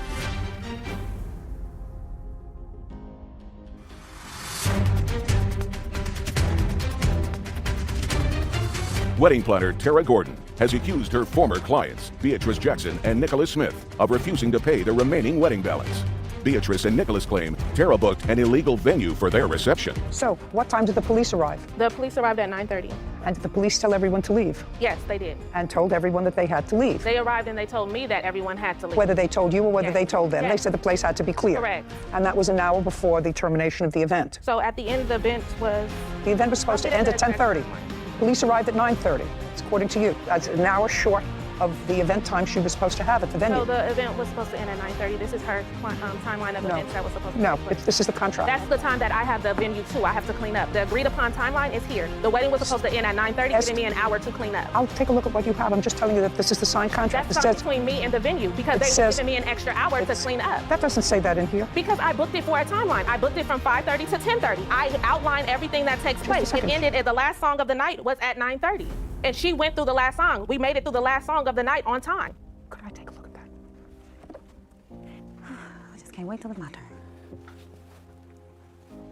Well, the last song of the night was supposed to start at 9:30. Yes, and it started earlier because we made it through and she was done dancing. And by the time the police came, it was just mingling and dancing going on. So she had made it through her entire wedding reception is what I'm trying to state.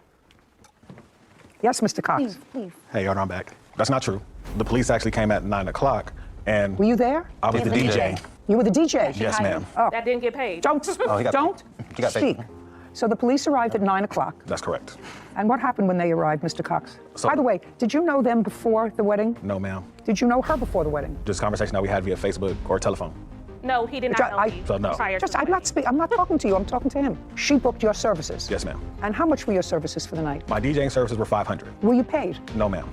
What happened when the police arrived? The police came, asked everyone to leave. Do you know anything about this venue space where the wedding took place? Yes, ma'am. Tell me about it.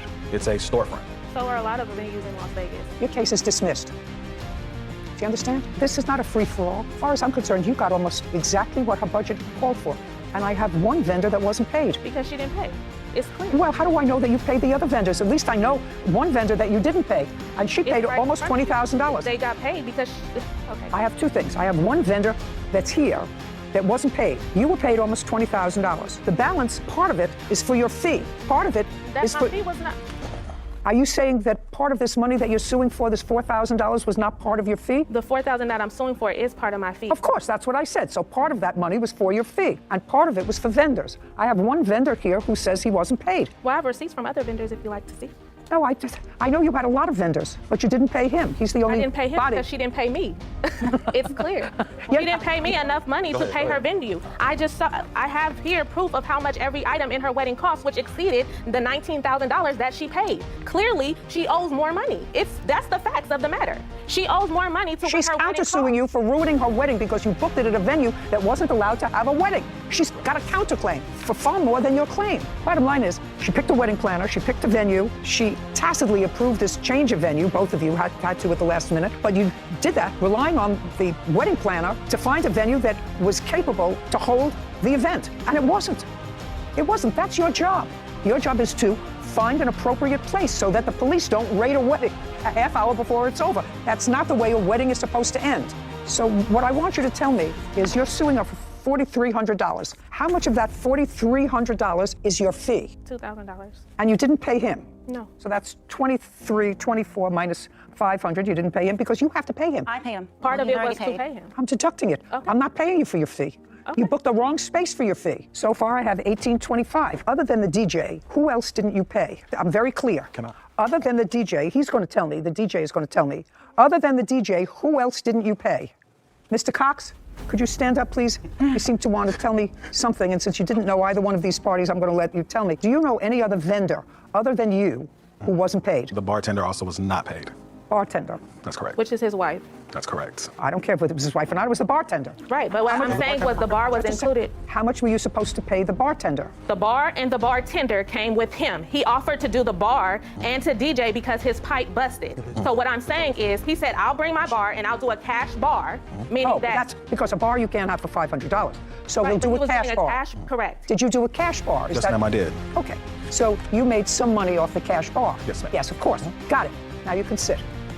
So what you paid him was $500 for both. And $150 for the bar. $650 total. That's what he charged them outside of the wedding. This is a very easy case for me. You were paid almost $20,000. I wasn't paid anything. I was Yes. paid $2,000. And I would feel doubly furious if on the day of my wedding, as a new bride of an hour, the event planner said to me, you can't go in unless you sign this contract, modifying our first contract. The contract was not to modify. Your case is the dismissed. contract. We're done. Okay. This court is adjourned. So your counterclaim. There are some things that I realized that, I could have done better. Basically, 10 days before the wedding, add additional $4,000 on top of $20,000. That never happened. It was just her way of just trying to come up on more money, in my opinion. At the end of the day, she had got her wedding. I'm actually sometimes surprised at professionals like this woman, who is an event planner, has a reputation. She was almost fully compensated for this event. And the wedding was, if it were my wedding, I would say, it's ruined by having a police shut it down. We had a wedding a month ago. What would you think of the police? You would not be happy if you paid any amount of money to a professional and had that happen. I really thought it was outrageous. The whole thing was just tacky, waiting outside the venue, and she got there from the ceremony, and before she could go in, she had to sign the contract. That's really not what you do as a professional. Bad business. Frank Automitis is suing his wife's boyfriend, Willie Albrecht, for filing a false police report and harassment. Court come to order. All rise. Have a seat, please. Case number 2068, Automatis versus Albrecht. Thank you. You're welcome. Mr. Albrecht, I'm going to start with you, sir. Yes, ma'am. You are the current live-in boyfriend of the plaintiff's ex-wife? Soon to be. Of the plaintiff's wife. Correct. Mr. Adamus' complaint is that as a result of you making a call to the police, he was defamed when you said that he was trespassing. It was a false call to the police, and he wants to be compensated to the tune of $2,500. That's what the case is about. So in order to make this whole thing in context that I understand, how long have you been living with Mrs. Adamus? Since June of 21. How long do you know her? Since January of 21. Have you ever been married? Yes, I have. When and for how long? Previously to April of this year, I was married for 15 years. So you were married when you moved in with Mrs. Adamus? Yeah. Legally? Legally. Did you own your own home? I did. With your then wife? Correct. Did she stay in the house? She did. Does she have a boyfriend? Yes, she does. Do you like him? No, I do not. Does he live in the house? Not at this time. Did he ever? Yes, he did. And you didn't like it? No, I did not. So I want you to understand that there is maybe a reason why the plaintiff resents you living in a house that he owns with his still wife and you're living there. Do you understand? I do. Because you sort of have the same situation. You're kindred spirits. Just a minute. Actually, you're kindred spirits. Except my 15-year-old son also lives with this young man. So who cares? Oh. Well, that's all right. But you understand why he might be annoyed. I do. But Okay. So now, understanding all that, I want you to tell me, because I'm not totally sympathetic with you, sir, because if you and your wife are divorcing, you're entitled to move on with your life, and so is she entitled to move on with your life. Where do you live? You live in an apartment? I live in a condominium. Okay. How long have you lived in the condo? I've lived when we separated March of 2021. And who do you live with? I currently live with my No. Who do you live with is the question. my older son, And how old is he? 19. And how many bedrooms are in the condo? 2. And what about you? Have a girlfriend? Yes, I do. Ever stay over? My house? No. Did you ever stay at her house? No. Does she live with her children? Yes. And is she divorced? Yes. And she stayed in the house? Yes. You see how all these things go? It's just as the world turns. It's just what happens. I've been there. Understand it all. Can either make it hard or difficult. Who pays the mortgage on the house? Paid off. Okay. So you have one teenage child, your wife has the other. Yes. And how close is the judgment to divorce to being finalized? Not close. Not close. Is that for financial reasons or custody reasons? Financial. Had to do with the house? Yes. Okay. How much is the house? I'm just fleshing this out. Speculating. Probably because I'm a little bit of a yenta. Behind this purple robe is a little bit of a... You know, with the housing market, being a CPA, you know, it's hard to say, you have to do, but I would say somewhere... Why don't you give Sarah the address of the house, and we'll tell you what this estimate is. California. While she's looking that up, tell me when you and your wife purchased it. 2006. August of 2006. And during the course of the marriage, were you employed all the time? 100%. And what about your wife? 100%. So you were both employed and both contributed to the house. Fair statement? Yes. Great. Okay. It's 4 bedrooms, 2.5 baths. The estimate is $552,000. And just for my own curiosity, what's the rub about the house? The rub Come about on, it's simple. The rub about the house is she's now went in and spent an ungodly amount of money on fixer-upper after I moved out and went into massive amount of debt. The house was fully paid off, and she's now in massive debt. She's put in fixer-upper. No, don't look at her. Okay, that's look what at me. Okay. So she's fixed up the house after you moved out. Correct. And? It's not a problem. Just a second. So what's the problem? There is no problem with the house, meaning that you know we're still debating who's actually going to end up with the house. We haven't decided. Well, whoever wants to be in the house buys the other one out. Exactly. For $260,000. Correct. Okay? It would seem to me that would be easy. I think so. Okay. Now that I've satisfied the yenta in me, I'm getting back to the case. All right. Call the police. This incident, according to what I read, Mr. Adamus, happened on November 5th? Correct. You went to the house to pick up your son? Correct. Okay. Was that a meeting that had been arranged before? I have visitation every 2 weeks. Every 2 weeks when? Every other weekend. Well, so was this a weekend? Yes, that was one where I was going to go pick him up. Okay. Had you spoken to him? Yes. And so he was expecting you to come at a certain time? Absolutely. What time? Approximately there, we'd arranged about 7:15, that 7:15, 7:30 that night. Okay. And you had visitation fixed by the court, and you had been enjoying that with your son for a period of time? Correct. Okay. What happened when you got there at 7:15? Well, on that particular visit, my wife had taken his key to the house, and I had... No. I told you, don't look at her. Oh, okay. Sorry. Oh, okay. I'm getting sympathetic with her. I just want you to know that. Okay. 7:15, you went to pick up your son, and you were annoyed because your wife had taken your son's key away from you. Correct. And you thought your son should have his key because he was 15. Yes. And? So at that particular time, No, don't look down. Okay, look at me. I went into the house. I'd never been in that house since I moved out, and so I went. How did you get into the house? The door was open. Okay, the door isn't wide open. You mean it was unlocked? Unlocked. Okay, so let's not say the door was open. Okay, the door was unlocked. Correct. The door was unlocked. You don't live there anymore. You live in a condo. Correct. Okay, did you ring the bell? No. Knock at the door? Yes. Nobody. But there's a bell. There's a bell. There was a bell. There's a bell. Yes. Didn't ring the bell. Open the door. Huh? Open the door. Yes. Your house. I own half of it. I'm going to ask my wife a question. Yes. Keep going. Walked into the house. At that particular time, she is sitting there with my son. At that particular time, I asked her to get a copy of the key, and we became into an argument. She didn't want me to have a copy of the key. And I tried to explain to her, without a copy of the key, he can't get in the house if I drop him off at odd hours, and you don't have to be home. So then she got upset. At that point, then I never met Mr. Albrecht before this time. He comes storming down the stairs. Mr. Albrecht is then... I think Mr. Albrecht's coming to beat me up. He is storming down the stairs. I've since learned that Mr. Albrecht... Just stop. Okay. Just pay careful attention to me. So far, you're in the wrong. Okay. Let me just tell you. Okay. So far, from a legal perspective and a common sense perspective, you're in the wrong. I'll explain why in a second. So I walk into the house. We got past that. Okay. We got past that. So now you want a copy of the key, and For she my says son. no. I don't care if you want to give it to your parakeet. Okay. You're not entitled to a copy of the key. Okay. Let's start right there. Okay. And let's start with my first point is if you're going there to pick up your son for a prearranged visit, Yes. you don't walk into the house. You have a 15-year-old son. A 15-year-old son has a phone. I tried to call him, yes. Oh, you tried to call him. What happened? He said he was there, that he said... Be very careful what you say to me. Okay, he You was called there. your son. And I called my son, be ready to go. He said, okay, I'm ready to go. That was at about 7 o'clock. Yes, approximately. What do you mean, yes, approximately? Yeah, I was probably on my way to pick him up. And so when I come up there, I call him on the Okay, phone. he's ready to go. Yes, he's okay, ready to go. so Be you ready. walked in. Okay. You had no right to enter the house. Did not know that. Well, you had no right to enter the house. You knew that your wife changed the locks. I did not know at that time she had changed the lock because the door was open. I had not been No. Listen to me. You went there because... Mr. Adonis, you have to be a two-process thinker, sir, before you give me a lot of baloney. You knew that your old key didn't open the house. Otherwise, you would have said, your mother took away your key. I'll make you another key from my copy. True.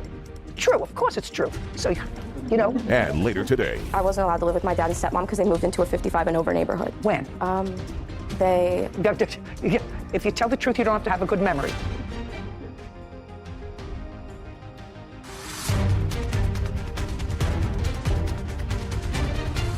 Frank Automitis claims his wife's boyfriend, Willie Albrecht, wrongfully called the police while visiting his own house. Okay, if you needed a copy of the key to a house that you partially own, yes, you would have had a key to the house. Correct. You didn't need a copy to make because you would have had one. Okay. So you knew that your old key didn't open the house. Otherwise, you would have said, your mother took away your key. I'll make you another key from my copy. True. True, of course it's true. So, you know, so he called the police and he said you were trespassing. No, he didn't say that at all. What did he say? He said he told me I was trespassing. Then he called on the phone, and when he's on the phone with the police department, he is telling them that I am now committing domestic violence. Now, that is a very serious charge. I mean, okay, we can debate about my access to the house, but when you call the police and say that I'm committing domestic violence, which is a crime in the state of California, that's a game changer. So I want to ask you a question, Mr. Adonis. When you walked into the house and you saw your wife and your son, I want to know when you walked in uninvited. True. Your first words were, "I want a copy of the key." That's what you said. You said, "I want a copy of the key." But you read that back to me, please, Whitney. I'll go with that. At that particular time, I asked her to get a copy of the key, and we became into an argument. So now you're in an argument, and you're a trespasser. Your case is dismissed. Goodbye. Goodbye. Okay. This court is adjourned. Very, very shocking. She's absolutely correct, as she usually is. I had no idea this was going to blow up into World War III. Because he's all about winning. He didn't get his way. He was throwing a temper tantrum. I feel that he's just trying to do whatever he can to keep me out of the picture. He lives by his own rules. He just simply wants me out of the way so he can take over. Let the courts decide. It's always so unfortunate when people divorce. I mean, the story is this. I could have written the script without even listening to the people. But they have two teenage boys, 15, 19 years old. One's chosen to live with the father, one's chosen to live with the mother. Clearly, the son said to him, "Mom took away my key." Mm-hmm. She clearly took away his key for a reason. Mm-hmm. I didn't even want to get into what the reason was, but clearly she took away the key for a reason. Otherwise, she doesn't look like an unreasonable person. Her boyfriend doesn't look like an unreasonable guy. And he was flexing his muscles. Mm-hmm. And the fight is over the house because I gather that's the only real asset they have. Yeah. Anyway, unfortunate when people don't realize that they have to love their children more than they hate each other. So true. Case 2069, Hastings versus Kammer. All parties, please step forward. Ryan Hastings is suing his former roommates, Peyton Kammer, for security deposits, personal belongings, and filing a false restraining order. Mr. Hastings, you and the defendant were roommates? I'm not quite understanding. Yes, correct. Clearly, whether you were roommates or in a relationship. What was it? It was just roommates. When did you start to be roommates? In September of 2020. Did you know each other before? Yes. How? We were just friends that met at a party and hung out often. Starting when? That was in December of 2019. And what made you decide to room together? We were both looking for a place to live, so since we both needed that, we found this apartment together. 2 bedrooms? Correct. And you moved in with animals, Correct. I understand from the complaint. Correct. Cats? Yes. How many? I had 2. I had 2. I didn't ask anything yet. I had 2. And Miss Kammer had 2. Any other animals? No. So you started to live together during COVID? Correct. Were you working? Yes. Was Miss Kammer working? Yes. What was the rent on the apartment? It was $13.65. And you each pay half? Correct. So far correct? Was everything okay in 2020? September, October, November, December? As far as rent? No, as far as the living arrangement. Oh, in 2020, yeah, we just had many squabbles, but overall, we were just fine. I'm going to ask you the same question. In 2020, everything okay? No. What happened in 2020? It was emotional warfare since I moved in with him. There was arguments with everything, even simple things like cleaning the dishes, just nonstop. I was terrified of him living with him. I couldn't bring anything up without it being an argument. Okay, so prior to moving in with Mr. Hastings, where did you live? With my parents. How old are you? I'm 21. Is this the first time you had an apartment? Yes. And how far away were your parents from this apartment? Probably like 10 minutes. If you were terrified, you should have moved home. I wasn't allowed to. You weren't allowed to because? Because I wasn't allowed to live with my dad and stepmom because they moved into a 55 and over neighborhood. When? They... If you tell the truth, you don't have to have a good memory. They moved in a little after I moved into my apartment. I moved into my apartment to prepare for them moving out. I just don't want to hear drama. If you had fights over who's going to clean the dishes, and I don't want to hear terrified, unless you're terrified. And if you're terrified and you're 21 years old, you go back to where you came from, to your parents' house. If you're terrified, may not have liked it, but that's just kid drama. So, squabbles in 2020. Your lawsuit says that she disposed of your belongings. She filed a restraining order. Yes.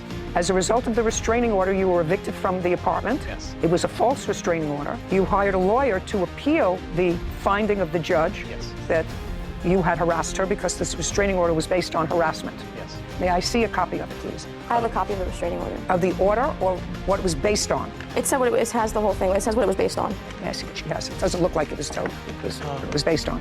You do a write-up of what it was based on. On the front page, in a little box, it has a little description of what happened. Okay, so the judge who heard this case, and I'm assuming everything in this write-up is true. On the above date, which was the 7th of September 2021, on the above date and time, defendant and the plaintiff engaged in a verbal argument over household chores. The defendant then made comments to the plaintiff that he would go crazy on her and raised his fist. The defendant stated this multiple times and started shaking in anger, causing the plaintiff to be in fear for her life. And you had a hearing on this? Yes. You had a hearing on this. You told this to a judge? Yes. I want you to tell me what you told the judge, or did you tell the judge anything? I told the judge that I was raising my voice, but I was standing a good amount of distance away from her at the time, and that I was shaking because I wasn't being listened to, and that was it. There was no physical interaction there, only verbal interaction. Did the judge say to you, how would you describe shaking in anger because you weren't being listened to? I was shaking just because I was angry. I was just trying to keep my composure. Well, that would frighten me.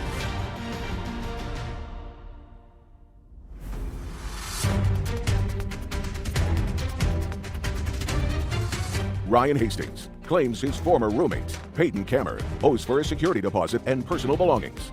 Peyton is countersuing for rent and emotional distress. Now, tell me, did the judge say to you, how would you describe shaking in anger because you weren't being listened to? Can you repeat that question? I don't know how you were shaking. You mean you... I was shaking as in like, I was shaking just because I was angry. I wasn't being listened to. I was trying to keep my composure, so I was just shaking. Well, that would frighten me.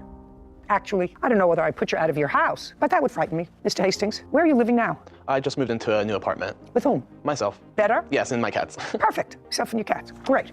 Now, I'm going to tell you, Mr. Hastings, if that happened to me with a man who was larger than I was, that might frighten me if he appeared out of control. So I'm dismissing that part of your complaint, which seeks damages for a false restraining order. Okay. What you actually just testified to me, and I took everything that she said in her complaint against you. I didn't even have to ask her. I wanted to know what you told the judge. Of course. Then it was a reasonable issuing of a protective order, just to make sure that it appeared to me what you were testifying to is that she couldn't tell the difference whether you were composing yourself or whether you were out of control. Okay, so it wasn't. May I interject and just say that the restraining order was repealed and remanded, saying that the court did not find sufficient evidence to impose the order. And whether it was or not, I don't get what I'm not sitting as an appellate court. Okay. I'm sitting as a trier of fact for the first time in your civil action. And what you told me, in my judgment, was sufficient for a judge to say, you know, I don't want to preside over an assault case or a homicide case. This guy says he was shaking. She says he was shaking in anger. You say I was shaking to try to maintain my composure.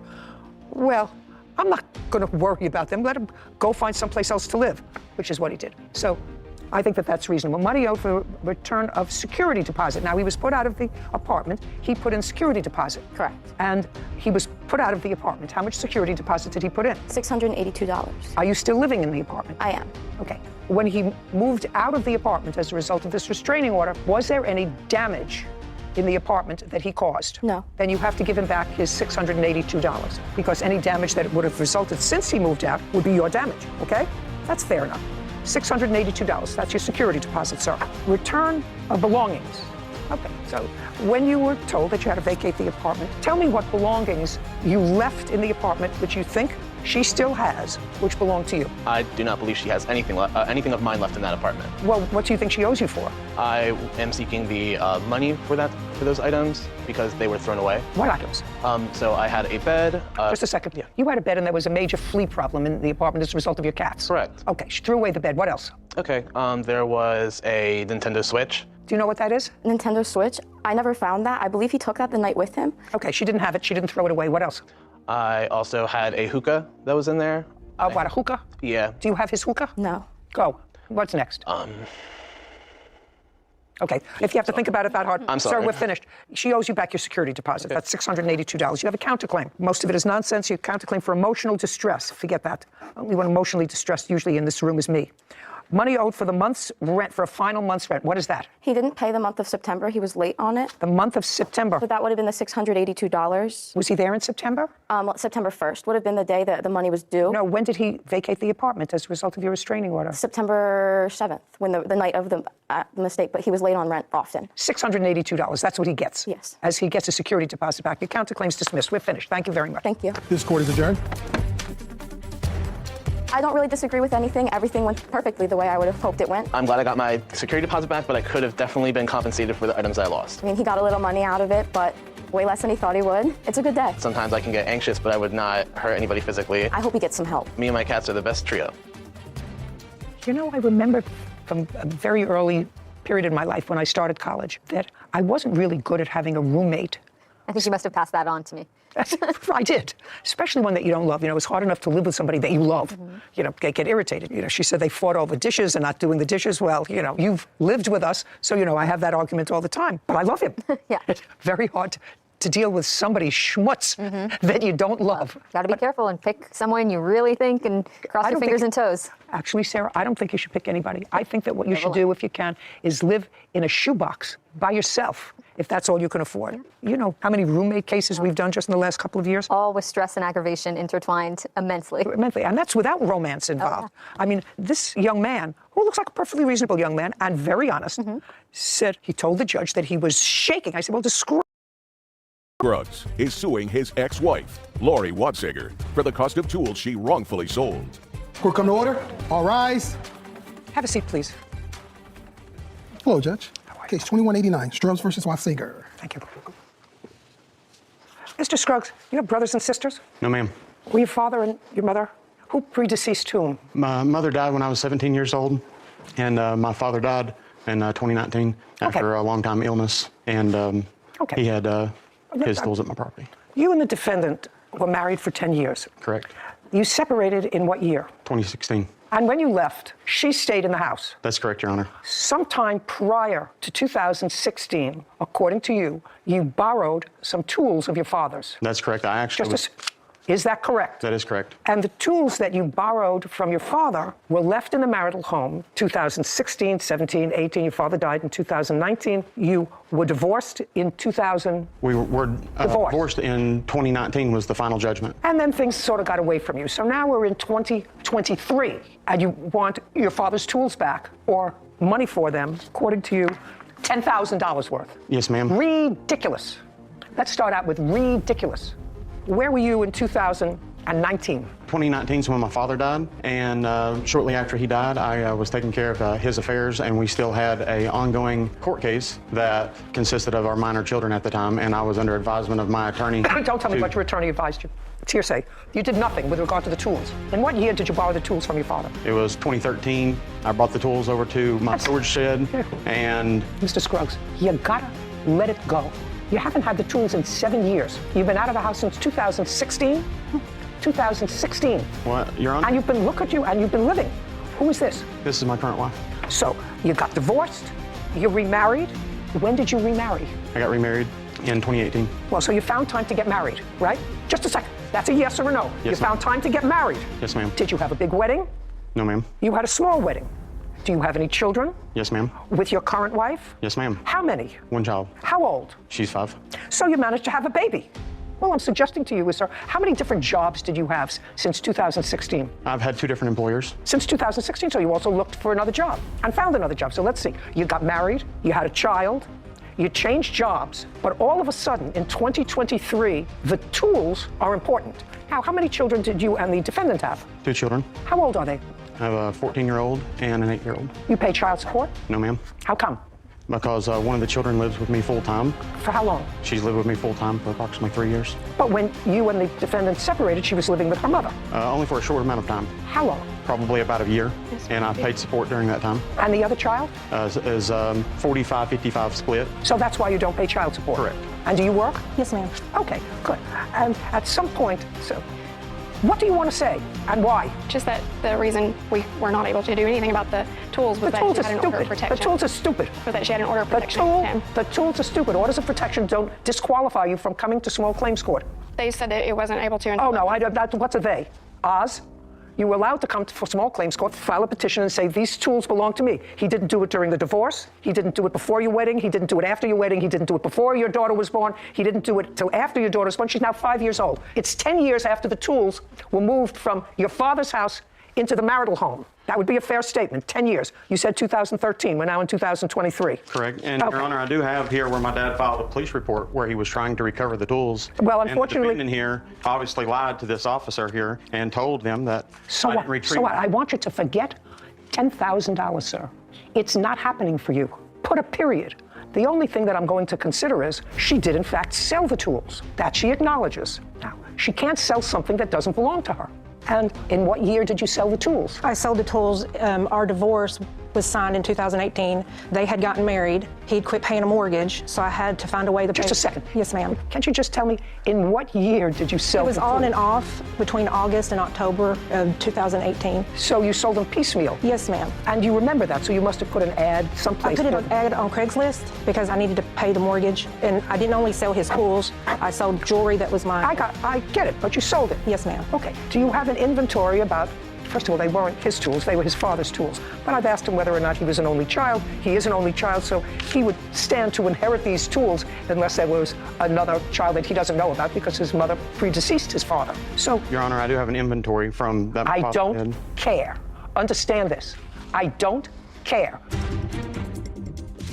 How do you know it was $1,000 if you sold them over a 3 or 4 month period? And if the answer to that is I don't know, or I pulled out the number from my behind, then that's an answer. But not that I sold the tools to put food on the table for my children. That's not an answer. And later today. I do have a witness that I brought with me, my daughter, who actually did see. You sure you want to do that? Are you sure you want to do that? Be very careful, Miss Vieira. Are you sure you want to put her there for me to question? Are you sure?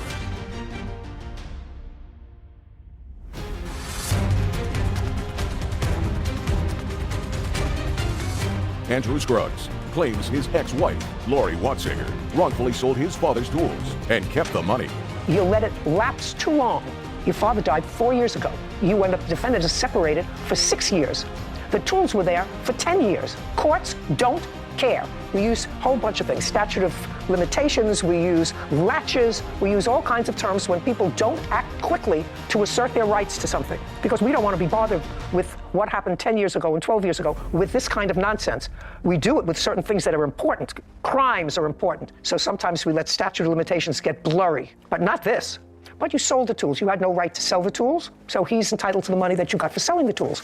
Now, according to you, you sold all the tools for how much? $1,000. And how do you know it was $1,000? Because you say you sold it over a period of time. Because I have the paperwork where I had submitted so many payments to the mortgage because I sold them just to pay the mortgage and to feed the kids. Listen, I'm going to get out my violin, madam. I asked you a specific question. Yes, ma'am. My specific question is, how do you know it was $1,000 if you sold them over a 3 or 4 month period? And if the answer to that is I don't know, or I pulled out the number from my behind, then that's an answer. But not that I sold the tools to put food on the table for my children. That's not an answer. How do you know it was $1,000? Because I had put that money into the bank. I paid the mortgage with it. Your Honor, you're exactly right. The defendant here is a liar and a manipulator. Just a second. And she will tell you whatever she thinks that you want to hear. Well, that's true, sir. And I don't believe she sold the tools for $1,000. But I don't know that. Because and you wait, she sold just a them for second. $13,000. Just a second. I What? guarantee you. Oh. I guarantee she made $13,000, $14,000. No, that's possible, sir. Prove it. Good. Proof. Just a second. It's your burden of proof.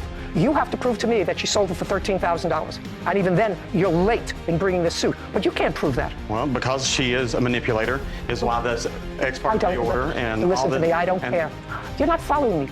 Courts, not me personally, courts, I am the court. We don't care because what you did was wait too long to assert a claim. You waited too long. According to you, you had COVID, and the pandemic came in between, and, you know, having another child and getting married to somebody else. All those were reasons you had personal issues why you didn't assert your rights in a timely fashion. So we're not going back to try to recreate something that you can't recreate, and neither can she, actually, because you don't have to keep track of something that happened 3-4 years ago. Well, even in the agreed, listen, you have to understand. Well, even our agreed judgment that she signed, I've texted her not 3 months ago trying to retrieve items. Just a second. You have a judgment of divorce that says in the judgment of divorce she is to return the tools to you. No. Okay. The tools are nothing in that judgment. There's nothing. Okay. You sold them for $1,000? Yes, ma'am. You can't sell somebody else's property. And that's all that he can prove is what you say you sold them for. And I'm not sure that that's what you sold them for. But he waited too long. And the only thing that I can establish at this point is that you sold somebody else's tools for $1,000. That's it. Judgment for the plaintiff in the amount of $1,000 with it. This court is adjourned. The defendant, she obviously is a liar and manipulator, and she got a lot more than even the $10,000. And these were what I considered family heirlooms. No, actually, no. I've got the documents for that. Even after my father died, I looked at her and said, you know, we need to just fix this. And I came to her and said, you know, Because he can't let me go. if it's a matter of money, let me give you the money for the tools. And she still was selling the tools to, we think, her best friend. Because they don't want me happy. I'm sure glad that it's over, and hopefully we can coexist and take care of our son that we have together. I'd like to be friends. I mean, it's for the children, anything to make the children happy. You know what's more fascinating to me than anything else, and I have to when we leave today, I'm going to go back and look up the doctrine of latches. It was a brief footnote, I think, in one of our case books. Right, because we're talking 60 years ago when I went to law school. And I seem to remember you had both a statute of limitations, which was a formalized statute for certain causes of action, and you had to bring them within a certain period of time. That, I'm sure they taught you in law school. But I seem to remember, Sarah, there was a doctrine of latches which discusses why you're supposed to bring an action in a timely fashion. More of a common sense argument as opposed to a preservation of evidence, because people do with it. And this is a perfect example. I think they call it ripeness now, but same concept. Maybe. More of a way for judges like yourself to be able to use common sense in cases like this and say, there's no evidence that's going to be preserved 10 years later. You had all these opportunities. Common sense tells me, therefore, it's not right. And I think it's a good doctrine because although there might not be a set statute for this particular cause of action, it doesn't mean that evidence just appears out of nowhere that you're going to be able to use. That you don't preserve. Exactly. That you don't preserve it. And certainly, he made a whole lifetime for himself in 10 years. Divorced, remarried, had a child, had changed jobs, changed careers. A lot can happen in 10 years. Yeah, but what's not going to happen is you getting the tools back. Yeah. Case 2189, Hernandez versus Vieira. All parties, please step forward. Sofia Hernandez is suing her dog sitter, Cherie Vieira, for vet bills after her dog was injured during Cherie's care. Miss Hernandez, how old is your puppy? She's 6 months, Your Honor. And when she was 4 months old, you needed a home sitter for your dog. Yes. You needed a place to board her for a weekend. Yes. A weekend. You live on an Army base. A naval base. Naval base. Mm-hmm. Does the defendant live on the base as well? Yes, Your Honor. And she approached you, whatever, and said that she was available for sitting. Is that what you do to make some extra money? Yes, Your Honor. And on the 22nd of December of last year, which is when this incident occurred, you dropped the dog off at the defendant's home. December 16th. It was the 16th? Yes. And when you dropped the puppy off at the defendant's home, she was in perfectly fine shape. Yes. She looked very sweet. Thank you. So what happened when she dropped the puppy off at your house? I want you to tell me something that I'm going to believe. That you and your mother were in the room with your 10-year-old sister, and you saw what happened with the dog. Just a second. I want you to make sure that that's what you're telling me.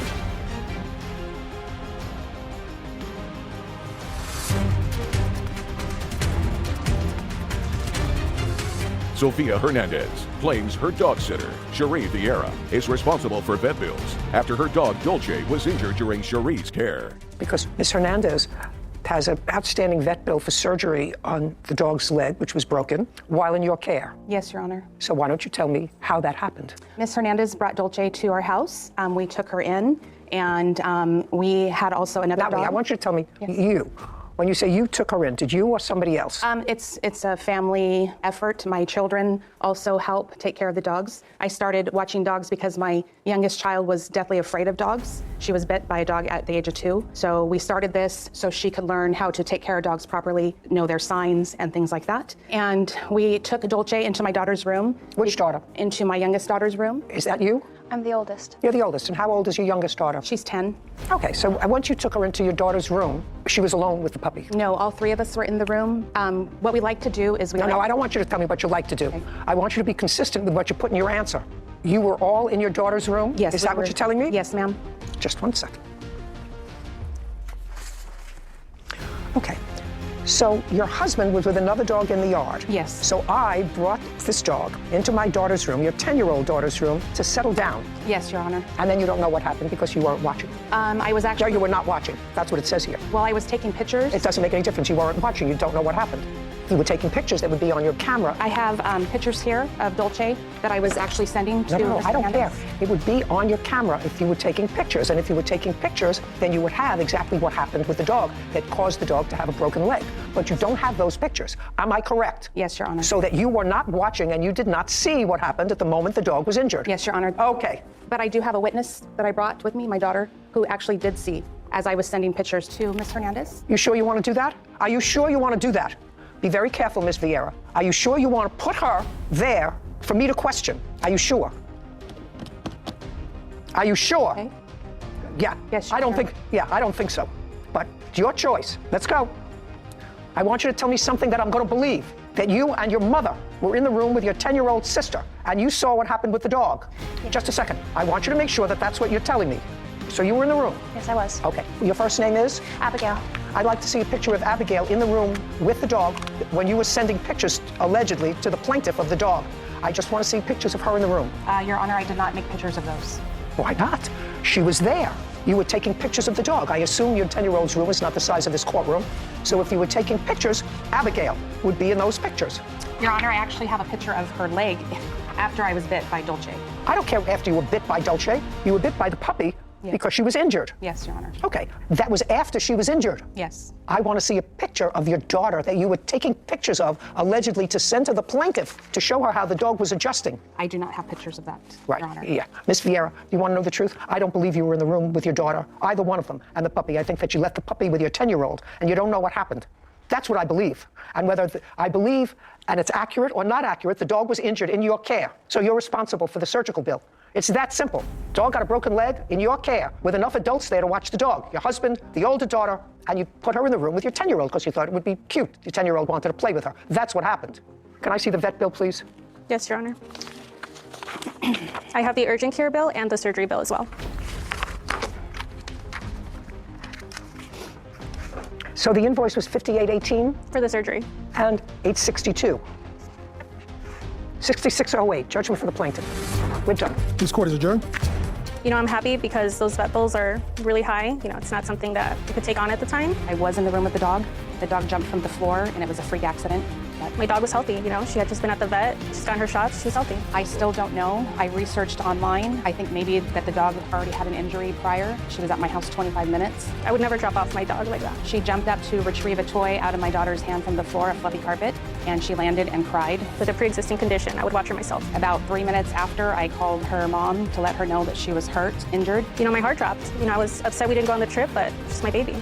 Turned around. She wanted to know how bad it was because she wanted to go on her trip. And I told her it was bad enough for her dog to bite me. We took her straight to the urgent care. I asked her to come back to get her dog. I didn't want to move the dog, so she came back and had us bring the dog out. She had a fractured leg. Freak accident, kind of feel like, I don't know. It wasn't fair. They didn't give me one. They just ignored my messages asking for payment. I'm glad the dog's okay. Dulce's great. Her leg is healed. She's on a recovery program. So, no issue? Simple. Dog's in your care? The dog didn't break its leg itself? Yep. You know, common sense dictates to me that they brought the puppy in to play with the 10-year-old. Otherwise, they would have had photographs of the other daughter in the room. It didn't happen, but it really doesn't matter. No bad intentions, no, you know, nothing was done on purpose, but... No, but it was negligent. Sure. Because if you allow a 10-year-old... If a dog breaks a leg, it doesn't break it on its own. Yeah. Shanice Grimm is suing her client, Dallas Lee, for child care services, late fees, and property damage. Court come to order. All rise. Have a seat, please. Hello, Judge. Case 2175, Grimm versus Lee. Thank you very much. Welcome. Miss Grimm, in what state do you live? Missouri. In what county? Jackson. You have a daycare center? An in-home childcare, yes. For how long? I started September of 2022. What is your house like? I have a single-family home with a finished basement and then like an attic type. It's 2 bedrooms. House has 2 bedrooms? No, up in the attic has 2 bedrooms. It's technically a 3-bedroom house, but it has made 6 rooms. And how many children do you have? I currently have 7. How old are they? 14, 13, 11, 8, 5, and 3, and 1, 18 months. 3 and 18 months. I'm sorry, she's 4 now. She just turned 4. So the older ones go to school. Does the 5-year-old go to school? Yes. And the 8-year-old goes to school? Correct. So you have 2 little ones at home? My 4-year-old goes to early childhood, half a day. So you have 1 child at home during the day? Correct. And 1 half a day? Yes. And you have 3 children? Yes, ma'am. How old are they? I now have a 3-year-old, a 1-year-old, and a 5-month-old. And those were the children that you enrolled in her daycare center? Yes, ma'am. Ms. Grimm, what kind of licensing do you have, an application that do you have to make in order to run an in-home daycare center in Missouri? So in the state of Missouri, as long as you have under 6 children, you do not have to have a license. As long as you have 6 children in total in the house, or 6 children that I'm watching? That you're watching? Correct. Because my school children are not considered watching, like under the law. Well, you certainly have to watch your 18-month-old. Yes, he's the only one. That's why I've always kept 5 children or less. It is your claim that Miss Lee entered her children into your program. She paid you for a certain period of time. She owes you for 2 weeks. Correct. And were those 2 weeks that her children were actually in care? Correct. Which 2 weeks were those? They are the last 2 weeks of October. Of 2022? Correct. And the children were in your program? Correct. Miss Lee, were the children in Miss Grimm's program the last 2 weeks in October? Yes, ma'am, they were. Did you pay her for the last 2 weeks in October? No, ma'am, I did not. How much were you supposed to pay her? For the last 2 weeks was supposed to be $600 because our agreement was $600 every 2 weeks. Okay, so it was supposed to be $600. Yes, ma'am. So now the ball is in your court so far. Ms. Grimm, we're not talking about a late fee. We're just talking about these 2 weeks. Correct. First, tell me your reason for removing the children. I removed my children out of her care because my children, every time that I picked them up, it was either they were harmed or injured, or my son, my 3-year-old, would tell me something had happened while I was gone at work in her care. My son had told me on numerous accounts that she hit him herself, and then he also told me that her 15-year-old son, or 14, I'm sorry, had also spanked him. And when I did ask him, well, I asked her actually, I said, who is Trey? Because he said, Mommy, Trey hit me. We were getting in the car. They normally do help me get in the car with my 3 children, seeing I have one who's barely walking. You get going all over the place. Yes, ma'am. So they normally help me get in the car with my children, so they were outside with us, and my son said, Mommy, Trey hit me like this. I didn't know any Trey, so I asked her, who is Trey? And she said, that's my son, and he said, that's me. He was standing right there next to her. He said, I'm Trey. And I said, Bryson said that you hit him. And he said, yes, I hit Bryson. He said, I popped him because Bryson wasn't doing right. Bryson didn't want to go to timeout. On what day was that?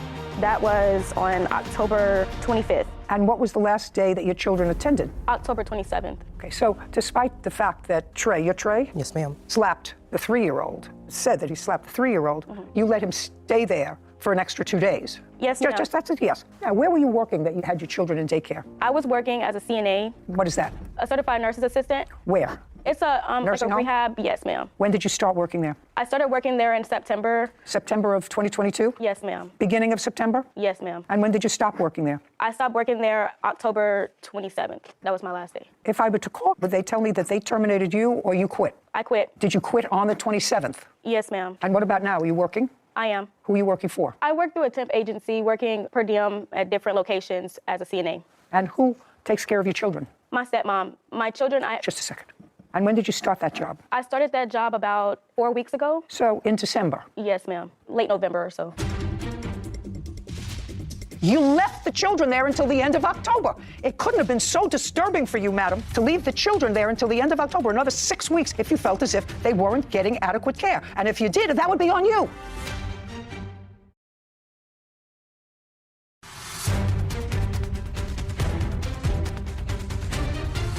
Shanice Grimm claims her client, Dallas Lee, refused to pay for child care services. Dallas is countersuing for lost wages and emotional distress. So a relative has been taking care of your children? Yes, ma'am. Not all 3 of them. I had to send my 2 sons because I had to rearrange my daycare situation. I had to send them back to Texas to be with their dad. So 2 of them went back to their father? Yes, ma'am. And who do you live with here? I live with my dad. What does he do? My dad is a nuclear medicine technologist. So your stepmom takes care of one of the children? My 5-month-old daughter, yes, ma'am. Who's in the house? Mm-hmm. Now you're going to tell me why you didn't pay her for the last 2 weeks. So my children began in her care September 12th. September 13th, she sent me a text message while I was at work, and she said, I want to let you know, Lil Mama was bit today by my 1-year-old on her cheek. She sent me a picture. I have this. Not interested. I mean, it's not that I'm disinterested. It's that don't show me anything from September, madam. You kept your children with her into October and through the end of October. And if anything was so concerning to you that you thought your children would be at risk, I'm certain that you would have discussed it with your father, and your father would have said to you, don't speak. And your father would have said to you, if you have a problem with the children, don't let them stay there. What you did, okay, I can see that you're dying to tell me something. What? Yes, ma'am. My daughter had no other choice but to keep her children in care because I work a full-time job. Let me explain something to you, sir.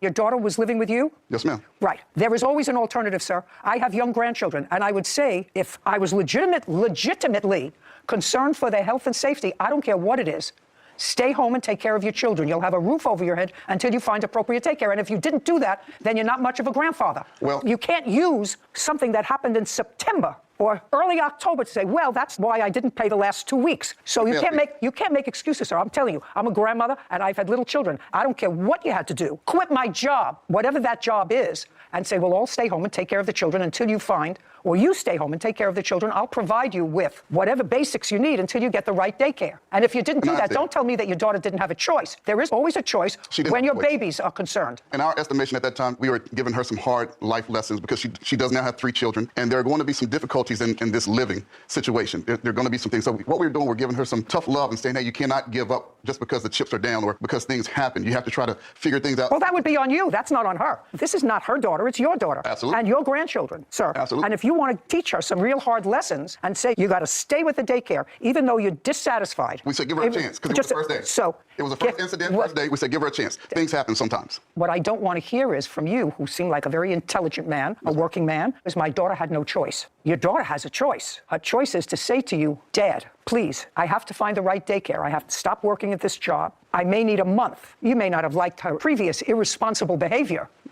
right? Correct. But the deed is done. She got 3 young children. Beautiful children. Right? So what you do is when you have 3 young, beautiful children, you protect them. Absolutely. And if you're not smart enough to protect them yourself, you got to rely on your father who's smart enough to do that. What I'm saying to you is your daughter used this lady's services and she has to pay for it. She may not send her children back, but your statement that you were so anxious to make to me, which is my daughter had no choice, she did have a choice, sir.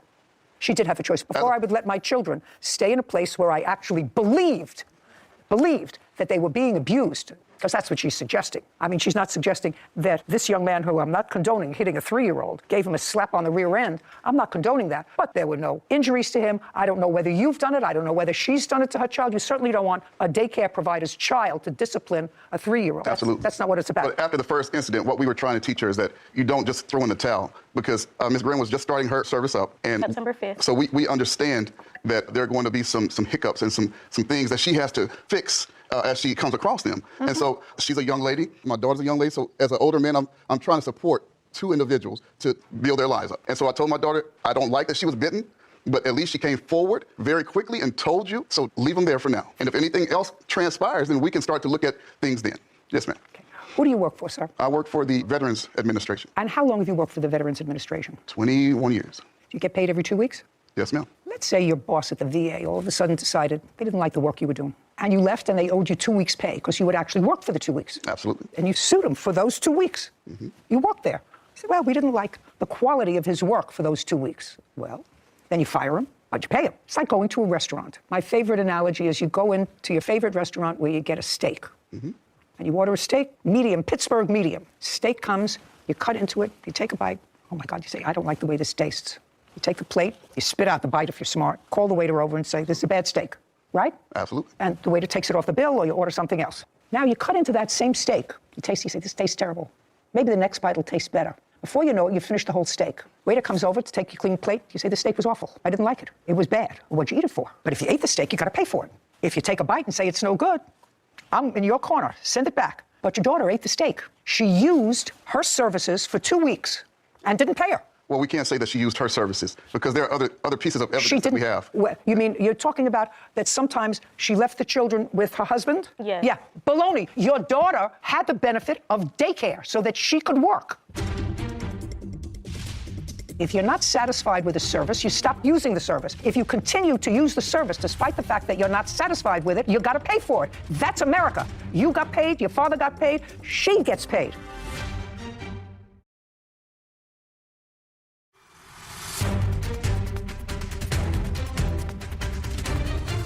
Shanice Grimm has accused her client, Dallas Lee, of refusing to pay for childcare services. Dallas claims Shanice wrongfully disciplined and neglected her children. Your daughter had the benefit of daycare so that she could work. Absolutely. And she had the benefit of daycare from this lady that enabled your daughter to make money. But if we're talking breach of contract, the contract was breached when the husband watched the child. And now you're not teaching your daughter responsibility. Now you're making excuses. Now you're not teaching your daughter responsibility. Your daughter worked to make money. You worked those last 2 weeks, didn't stay home with your grandchildren. You made money. Absolutely. The only one that didn't make money and had her 3 children for those 2 weeks was the plaintiff. She ate the steak. She used the service. She didn't have anybody else. It's not as if, well, I had to hire somebody else to take care of the kids the last 2 weeks, even though it was in my deal. So that's why I'm not paying them. She worked, you worked, she worked. And if her husband, if she ran out to the store and left her husband, unless you're telling me that that was such a breach of the agreement that your daughter took the children out of a program. Did she? No, she did not. She didn't say, I'm not allowing your husband to take care of my children, even if it's just for an hour. I'm taking my children out of the program. Dad, can you help me out for the next couple of weeks until I find something else? But you can't eat the steak, which she did. Now you can sit down. Can I say one more thing? Not if you want to continue to look foolish. Now you're not teaching her responsibility. Well, now you're not teaching her responsibility. I don't want to have to teach you responsibility. Well, you don't have to. I'm a veteran. I know what responsibility is. But when you are promoting your program as one thing, but your service is another, I cannot say that if Bobby Flay is cooking the steak. It doesn't matter who was cooking the steak. It was whether you ate the steak. It's whether you ate the steak. I get what you're saying, Judge. But if it's promoted as Bobby Flay cooking it and Bob Herger cooked it, and I don't like the taste, then those are two different things. Oh, no, sir. If you're promoting Bobby Flay as cooking the steak and you find, or the hamburger, and you find out that Bobby Flay's younger brother was cooking the steak or was cooking the burger, and either way, if the burger is no good, you're not going to eat it. But you can't eat it and say, well, I really thought I was getting a Bobby Flay hamburger, and I didn't get a Bobby Flay hamburger, so I'm not going to pay for it, even though I ate it. Now you can sit down. How much is 2 weeks' worth of care? $600? Yes, ma'am. Judgment for the plaintiff, $600. You have a counterclaim. Counterclaim is ridiculous. Money owed for lost wages, emotional distress on behalf of the children. You shouldn't have emotional distress on behalf of the children, madam. You're their mother. The first time you had an inkling that you felt that your children, your young children, were being neglected in the plaintiff's care, what you should have done was remove them. Remove them. First time you felt as if 3-year-old shouldn't have been subject of a slap by this young man? Great. Remove them. You found that the baby, the little one, was bitten by her little one. You say, that's not watching them carefully enough because they, I think, are supposed to be separated, correct? Yes. No, we were all in one room, so they weren't having to be separated because with me only having less than 4 children, there was no way of separating because there was only one me. It's a big responsibility to take care of little children. Correct. My daughter shouldn't have been in his reach. She did tell me that she left out of the room. Agree with you. She left out of the room is what she told me, Judge. So that's actually not true. She told me that she left out of the room and went to the kitchen. What day? Give me the date that happened. September 13th. You left the children there until the end of October. It couldn't have been so disturbing for you, madam, to leave the children there until the end of October, another 6 weeks, if you felt as if they weren't getting adequate care. And if you did, that would be on you. And maybe a little bit on your father. Because if you told him about it, said, oh my God, that's terrible. Take my child out right away. All 3 of them. But you didn't. You left them in there September 13th, 14th, 15th, 16th, 17th, 18th, 19th, 20th, all the way up until the end of September and the end of October. That's on you. Actually, she did not have them in the end of September because she was suspended from her job. So they were gone for 2 weeks in September. Were you suspended from your job? I was. I had to. That's my question. You were suspended from your job. When you were suspended from your job, did you take the children out of daycare? Yes, ma'am. Okay, and that's reasonable. She didn't give you a problem with that, I assume. No. And you didn't pay for those 2 weeks? I did not. Great. Well, these 2 weeks you're going to pay for because I don't believe I owe her anything. I don't care what you believe. If you're not listening to what I'm saying to you and you're fixed in your opinion, that means you haven't learned anything. Your father tried to teach you a little bit of tough love? What I'm telling you is, if you work, you get paid. If you're not satisfied with a service, you stop using the service. If you continue to use the service, despite the fact that you're not satisfied with it, you got to pay for it. That's America. You got paid, your father got paid, she gets paid. She didn't get paid for the 2 weeks you took your kids out. Didn't say to you, well, you have to pay me anyway. I have to keep this open for you. That was very fair. Took the kids out, didn't pay. You left your kids in, you pay $600. Your counterclaim's dismissed. We're finished. This court is adjourned. I am a little upset she didn't see things my way. The judge was kind of in my favor for the majority of it. You know, her leaving my children in the care of her 15-year-old son and also her husband. Then why did she continue bringing her children to me for another month? Also, my son letting me know that, you know, she hit him. I have never touched her children. I could take a lie detector test to prove it. It was pretty difficult for me because I didn't have any other choices. I didn't have anyone else who could help me with keeping all 3 of my children while I work. She actually never gave me excuses. She actually just told me she was going to pay me. Life is not easy. If you work, you should get paid. But you get back up and you keep moving.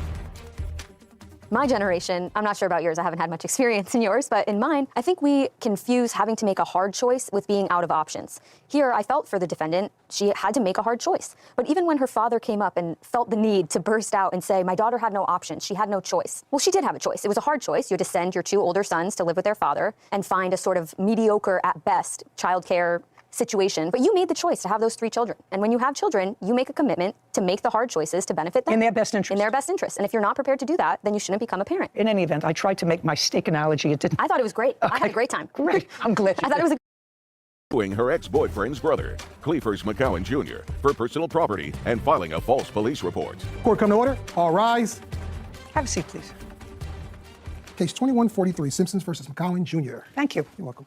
Ms. Simpson, you lived with Mr. McGowan for, looks like 7 years is what you said. Yeah, yes, ma'am. It was off and on. What do you mean off and on? Well, I had another residence as well. Okay. And it's going to get more complicated, I see, than less complicated. You lived off and on, according to you, with the defendant's brother, who is now deceased. Yes. It is your claim at one point in your papers that you and the defendant's brother were married. Yes, ma'am. He passed away. Yes, ma'am. And it is your claim that the defendant owes you money. He was the executor of the estate, and he owes you money for property that he took from the house and for filing a false police report against you, I assume indicating that you took things from the house. Yes, ma'am. Okay. Mr. McGowan says that you and his brother were never married, while he indicates in his papers there might have been some sort of ceremony of marriage. Yes. That his brother somehow must have told him that he never filed a marriage license, so the marriage was never valid. That's correct. Is that correct? That's correct. Okay.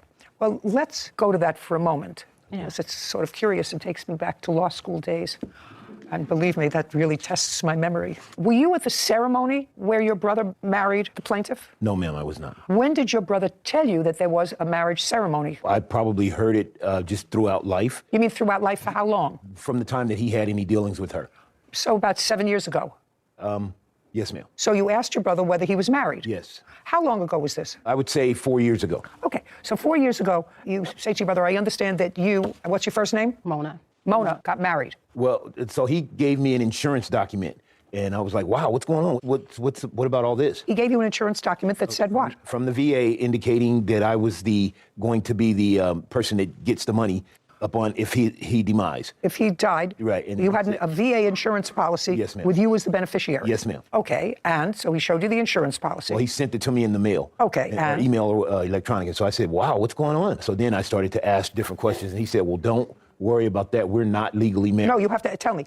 I said to him. I said to him, so doesn't your wife? Isn't she the beneficiary? I don't want to be involved in all this. Right. And he said, I am not married. We went through a ceremony, and you have 10 days to file the marriage license. The marriage license in Las Vegas. Okay. To solidify the marriage. And then he said, I never filed it. We are not married.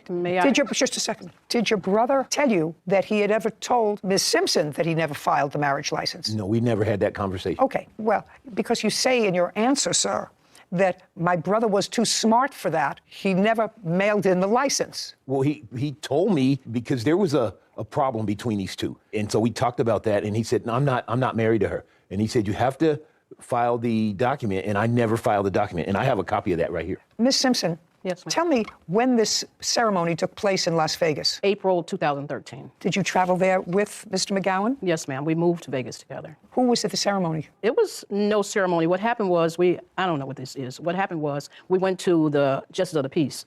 And the 10 days is not accurate. No, don't. I apologize. Don't tell me. We had 1 year to go to like a pastor or minister or something like that because we just went to the Justice of the Peace in Vegas. They give you a year to do it, whereas it's, I guess, what I think the term is officiant or something. Officiant has to do it so you can become married permanently. So you knew that you were not legally married? Well, it was legal, but it would be official if you don't do another step within a year. I understand that, but you never did the other step. We didn't, only because he was sick, ma'am. I don't care what the reason was. I don't care if he was watching Yellowstone or because it doesn't matter why. I respect that. What? You can get hooked on that. No, yeah. I understand. So no, I don't care what the reason is. You knew that your marriage, because it wasn't confirmed, according to you, within a year that you weren't legally married. Yes, ma'am. Okay, just a second. That's all I want to know. That makes my life much easier. Because, Mr. McGowan, I want you to listen to me very carefully. Under what you told me, under the events that you told me, so you should have kept your mouth shut. No, it's okay. No. It's going to be okay in the end. It's going to make a lot of sense in the end. No, I understand that it's going to make a lot of sense to me. We're going to follow the money. But I just want to tell you and the people who are watching this that when I thought about your answer, that you said your brother was too smart and didn't file the necessary document within 10 days, my view of that scenario was that she could still consider herself his wife. Because if he fraudulently, in an attempt to deceive her, didn't mail the marriage license in, she would be the beneficiary. I'm just letting you know that. You understand what I just said? Yes, ma'am. Because he committed a fraud on her. He would have committed a fraud, your brother, on her into leading her to believe that they were a married couple and they had the responsibilities and the benefits of a married couple. But she says she volunteered that she knew they weren't married. Yeah. So I don't even have to address that. And it's okay. Just a second. I know where I'm coming from. Okay. So Mr. McGowan, the person that you were involved in for a period of years, on and off, you had your own place, but he was ill for a certain period of time. Was your brother ill? No, ma'am. No. Just a second. He says no. You say he was ill for a great portion of that time. Shh. just a second, for a great portion of that time, and that you were his caregiver. Yes, ma'am. And you were paid as his caregiver by the government. The VA, yes, ma'am. By the VA, to be his caregiver. Yes, ma'am. Well, that would be inconsistent with being his wife, to be his caregiver, because if you're a wife, you don't get benefits from the VA. If you are a non-relative and caring for somebody who requires assistance, you may get assistance. And how much was the VA, just answer my question. Yes, this is not my first rodeo. Okay, I understand. How much was the VA paying you a month to take care of, what was your brother's first name? Marcus. How much were you being paid to take care of Marcus? Because you say that one check you didn't get because of him. It's part of your lawsuit, so you know exactly how much you were paid. Ma'am. How much? $2,057.55. A month. Yes, and when ma'am. did you start collecting that? 2014. Woo! You are a legal stranger, so you must have filled out forms to say that you were married. No, I was considered a family member. I was no longer considered the wife, but I was considered... Well, you're not no longer. You were never his wife.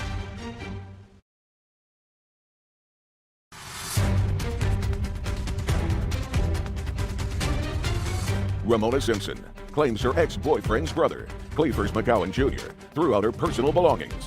Cleefers is countersuing for damage and stolen property. Okay, so there was a reason why you didn't continue to solemnize the marriage ceremony that you went through in 2013, because you started to collect $2,000 a month from the VA in 2014 that you couldn't have collected were you his wife. That's a yes. No, it isn't, ma'am. Oh. Receiving the benefits from the VA, you have to be a family member. You have to be related to that person in order to get this stipend pay. It wasn't a regular VA payment, and it's for relatives. You have to be a relative for that veteran. What are you getting? Oh, yes, it's true. Check that, Full Sarah. stipend pay for the VA. Because we're both disabled veterans. It's not like I just had to do this. I loved him, and I care for him, and he was sick the day I met him. Just a minute, you both disabled veterans? Well, my disability was not as crucial as his was. How much do you collect? I very minimum, because I asked a question. That's a very minimum. Yes. It's not a number. Yes, it's $300 and some change. But the thing is, Your Honor, may I speak, please? He was sick from the day that I met him, and I was taking care of him prior for that. This was his idea, because he was familiar with the veterans and the system. This was his idea that we can receive funds, and it stayed right in the household. We were living together. It was stayed in the household, and that's okay with him. I thought you told me a moment ago that you had your own place. No, not then, ma'am. Not then. When we moved back from Vegas, because we stayed in Vegas for approximately 3 years. When we moved back from Vegas, he had purchase of home and everything, and it was supposed to be okay. We were going to be together. But he started living another alternate life, which he was very familiar with, because he's introduced him to so many people. I don't even care about that. I still continue to take care of Marcus. It was no longer a romantic situation. Now you still continue. You had your own place. I lived both places, because he needed me more there than he did when we was living together. What kind of alternative lifestyle was he doing that he needed you there part-time? He was seeing other people. He was seeing women. Pardon me? He was seeing other women. He was seeing other people, yes, ma'am. Okay, so he was seeing other people. But let me finish. Yes, ma'am. But you continued to receive the $2,057. You knew you weren't married. That money was coming directly to you. It wasn't coming to him. Well, it was coming to you. At what address? He was giving me a portion from his bank account, and then when we discontinued everything, there was nothing physical. Then I was receiving my full allotment at that point, but I was still taking care of him, taking him to the VA, taking him to the hospital. Wait just a second. I don't care. Don't go like this and like this. He's a legal stranger to you, and you're getting $2,000 a month to take him to the VA. Ma'am, he was not a legal stranger. He was a legal stranger to you. Legal. He was not your mother, father, brother, sister, or husband. Ma'am, he was a dear friend for me. He continued to be a friend, honestly. Well, and he knows that. We went to several places together. I'm setting up for myself what is the actuality of the situation. Now, I understand that I was really not prepared for this scenario. I was prepared for somebody, quite frankly, Ms. Simpson, who had been defrauded by his deceased brother into believing they were married. She took care of him when he was sick. And all of a sudden, now that he's deceased, his brother comes in, kicks her out of the house, and takes all of his property. That's the scenario. But now I understand that that is not the case, that you knew you weren't married, that for 8 years you collected $2,000 a month for taking him to the doctor's offices, to the vet, to taking care of him in the house. But you understood that he was seeing other people, that you didn't have an exclusive relationship. Now I understand it. And you did receive a certain benefit from that, because when you moved back from Vegas, you went to your own place because he was having an alternative life that had nothing to do with you. At that point, was the money going to his bank account or yours? It was going to his bank account now. Okay. Well, you say that he notified the government. Part of your lawsuit is for 1 month's check that you say, or 2 months that you didn't get. And you say you didn't get it because he notified the VA, or somebody notified the VA. I don't care who notified the VA. What I want to know is, with those checks immediately preceding Mr. McGowan's death going into his bank account or yours that he had? His. It was going into Marcus's bank account. Okay, and he was giving you money from that bank account? Prior to his death, yes, ma'am. Right up to the time he got sick and died? Yeah. Okay, yes, and how much would he give you? He would have given me $2,057. $2,000. All right. No, Okay, you now- mean total? No, I'm sorry. No, I get it. It was not what I thought, but I get it. Ma'am, may I okay, please say money owed something? for the return of property. What property? The property, which is my funds. I have jewelry that was missing and clothing that I never received because he kicked out his niece and boarded up the house. Just a second. Was your brother taken to the hospital? Yes, ma'am. On what date? 28th of August, 2021. Okay. He was nowhere to be found. Just what? He wasn't around. Just a second. I did that. Just a second. Did you take him to the hospital? I had his daughter to call the ambulance. I got to Marcus's house and I followed him to the hospital. Yes, ma'am. Hey, well, you want to just answer my question? I actually understand the whole scenario. You understand that I do understand the money part. I get it. So when you say his daughter called the ambulance and you got over there from your house? Yes, ma'am. Okay, and who do you live with there? My daughter and my son. And in whose name is the lease? My daughter's, my son, and myself. So all three are on the lease? Yes, ma'am. And how long have you had a lease at that address? 2017. Okay, so we're talking about 5 years that you've had an alternative address. You have an answer for me? There is a Veterans Affairs program of comprehensive assistance for family caregivers. It says $2,800 a month, but based on a fee schedule that can change. So the 2057 fits within the range. And does it define family members? It doesn't define the family caregiver, only that the VA may appoint someone who's part of the primary family caregivers to the veteran, but it doesn't identify who qualifies as a family caregiver. As a family caregiver. And that's the act that you were under. But you were not a member of his family. Yes, ma'am. You were not a member of his family. Well, not a well. That. Not a well. This is not a well. You're living with your daughter, your son, on a lease since 2017. You know he's got an alternative lifestyle that has absolutely nothing to do with you. He was giving you the $2,000 a month. I don't know why. I don't even have to get into that. Ma'am, But you it's were up to not. that individual, but you ma'am. were not a family member. If this is for family, It does go to the veteran to then give the family caregiver, though.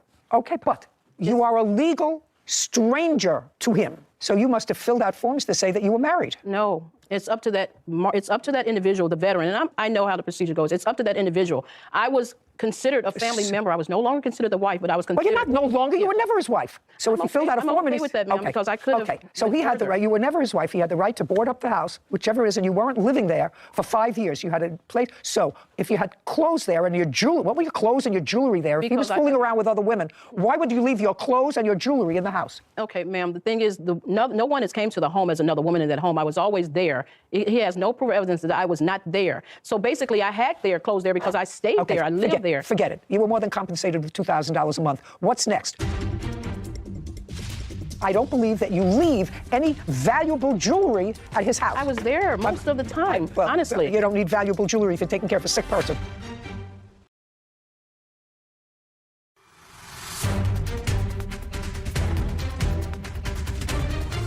Ramona Simpson is accusing defendant Cleefers McCowan Jr. of throwing out her personal belongings. Okay. Do you have any of her property? No, ma'am. Did you dispose of any of her property? I didn't. She had no property Just there. a second. I don't believe she had any property there either. Anything of value. And I did. Okay. Can I Excuse me. I did find what the VA considers a caregiver. So if you're a spouse, son, daughter, parent, step-family member, or extended family member of a veteran, or if you live full-time with them, or if you're willing to live full-time with them if they designate you as the family caregiver. So technically, if you're willing to live with the veteran full-time, you could be qualified as a family caregiver, but it's up to the veteran to declare their own family caregiver if you live there full-time. Yeah. Yeah, but she stated if you were willing to, and I was always willing to. Okay, and because good. I don't feel as if you were shortchanged, madam, at all. And I don't believe that you had anything of value in the house. So your case is dismissed. Now we're going to get to the second part of your claim. You say she took property from the house? Yes, ma'am. What property? She took jewelry, guns. What jewelry?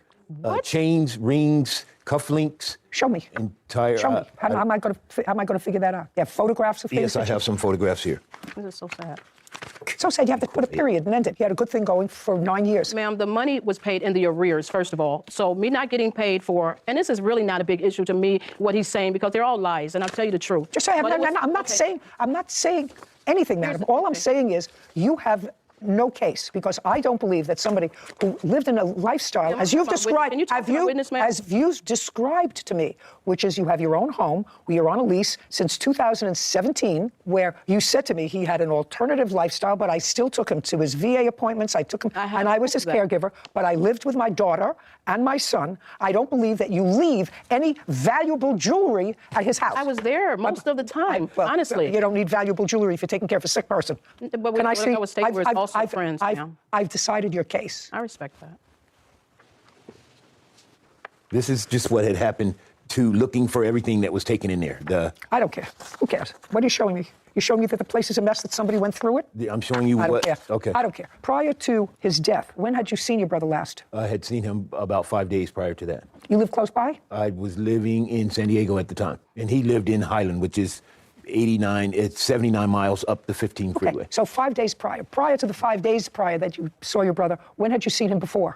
We see each other quite frequently. We have family barbecues, this, that, and the other. I'm retired. I go. Okay, would you return these? These don't show me any jewelry. Okay. It shows me that the house looked like it was picked through.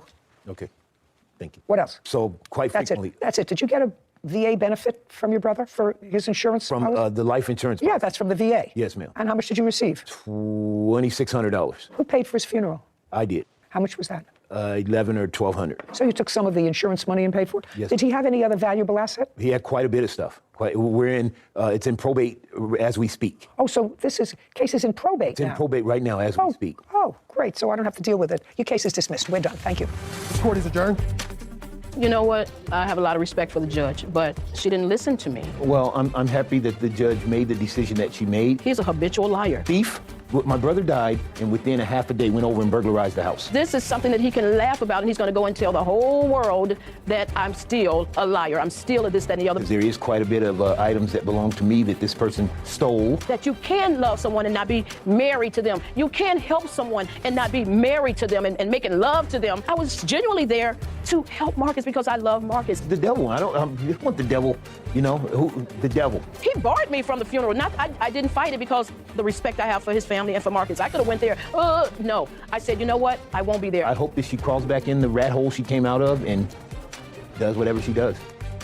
You know what was interesting in that case, Sarah? When I read the complaint and the answer, I had a whole different vision. Me too. Of what the arrangement was. And based upon what the defendant wrote in his answer, that his brother, with regard to the marriage, to his brother telling him, I'm too smart, I didn't mail in the papers. Read like fraud a little bit. Right. But she was in on it. She knew. She didn't complete the steps. She didn't complete the step for a different reason, but she knew that they weren't legally married. That they weren't legally Which married. changes the whole game from a legal perspective. Right. Certainly the fact that the case is currently in probate made my life a lot easier. Anyway, it should be a warning signal when you get married out there, folks, and you have a marriage license, because I performed enough weddings to know you have to seal it, sign it, put a stamp on it, and usually put it in the mail within 3 days of the ceremony. So brides and grooms, make sure you put it in the mail together. Or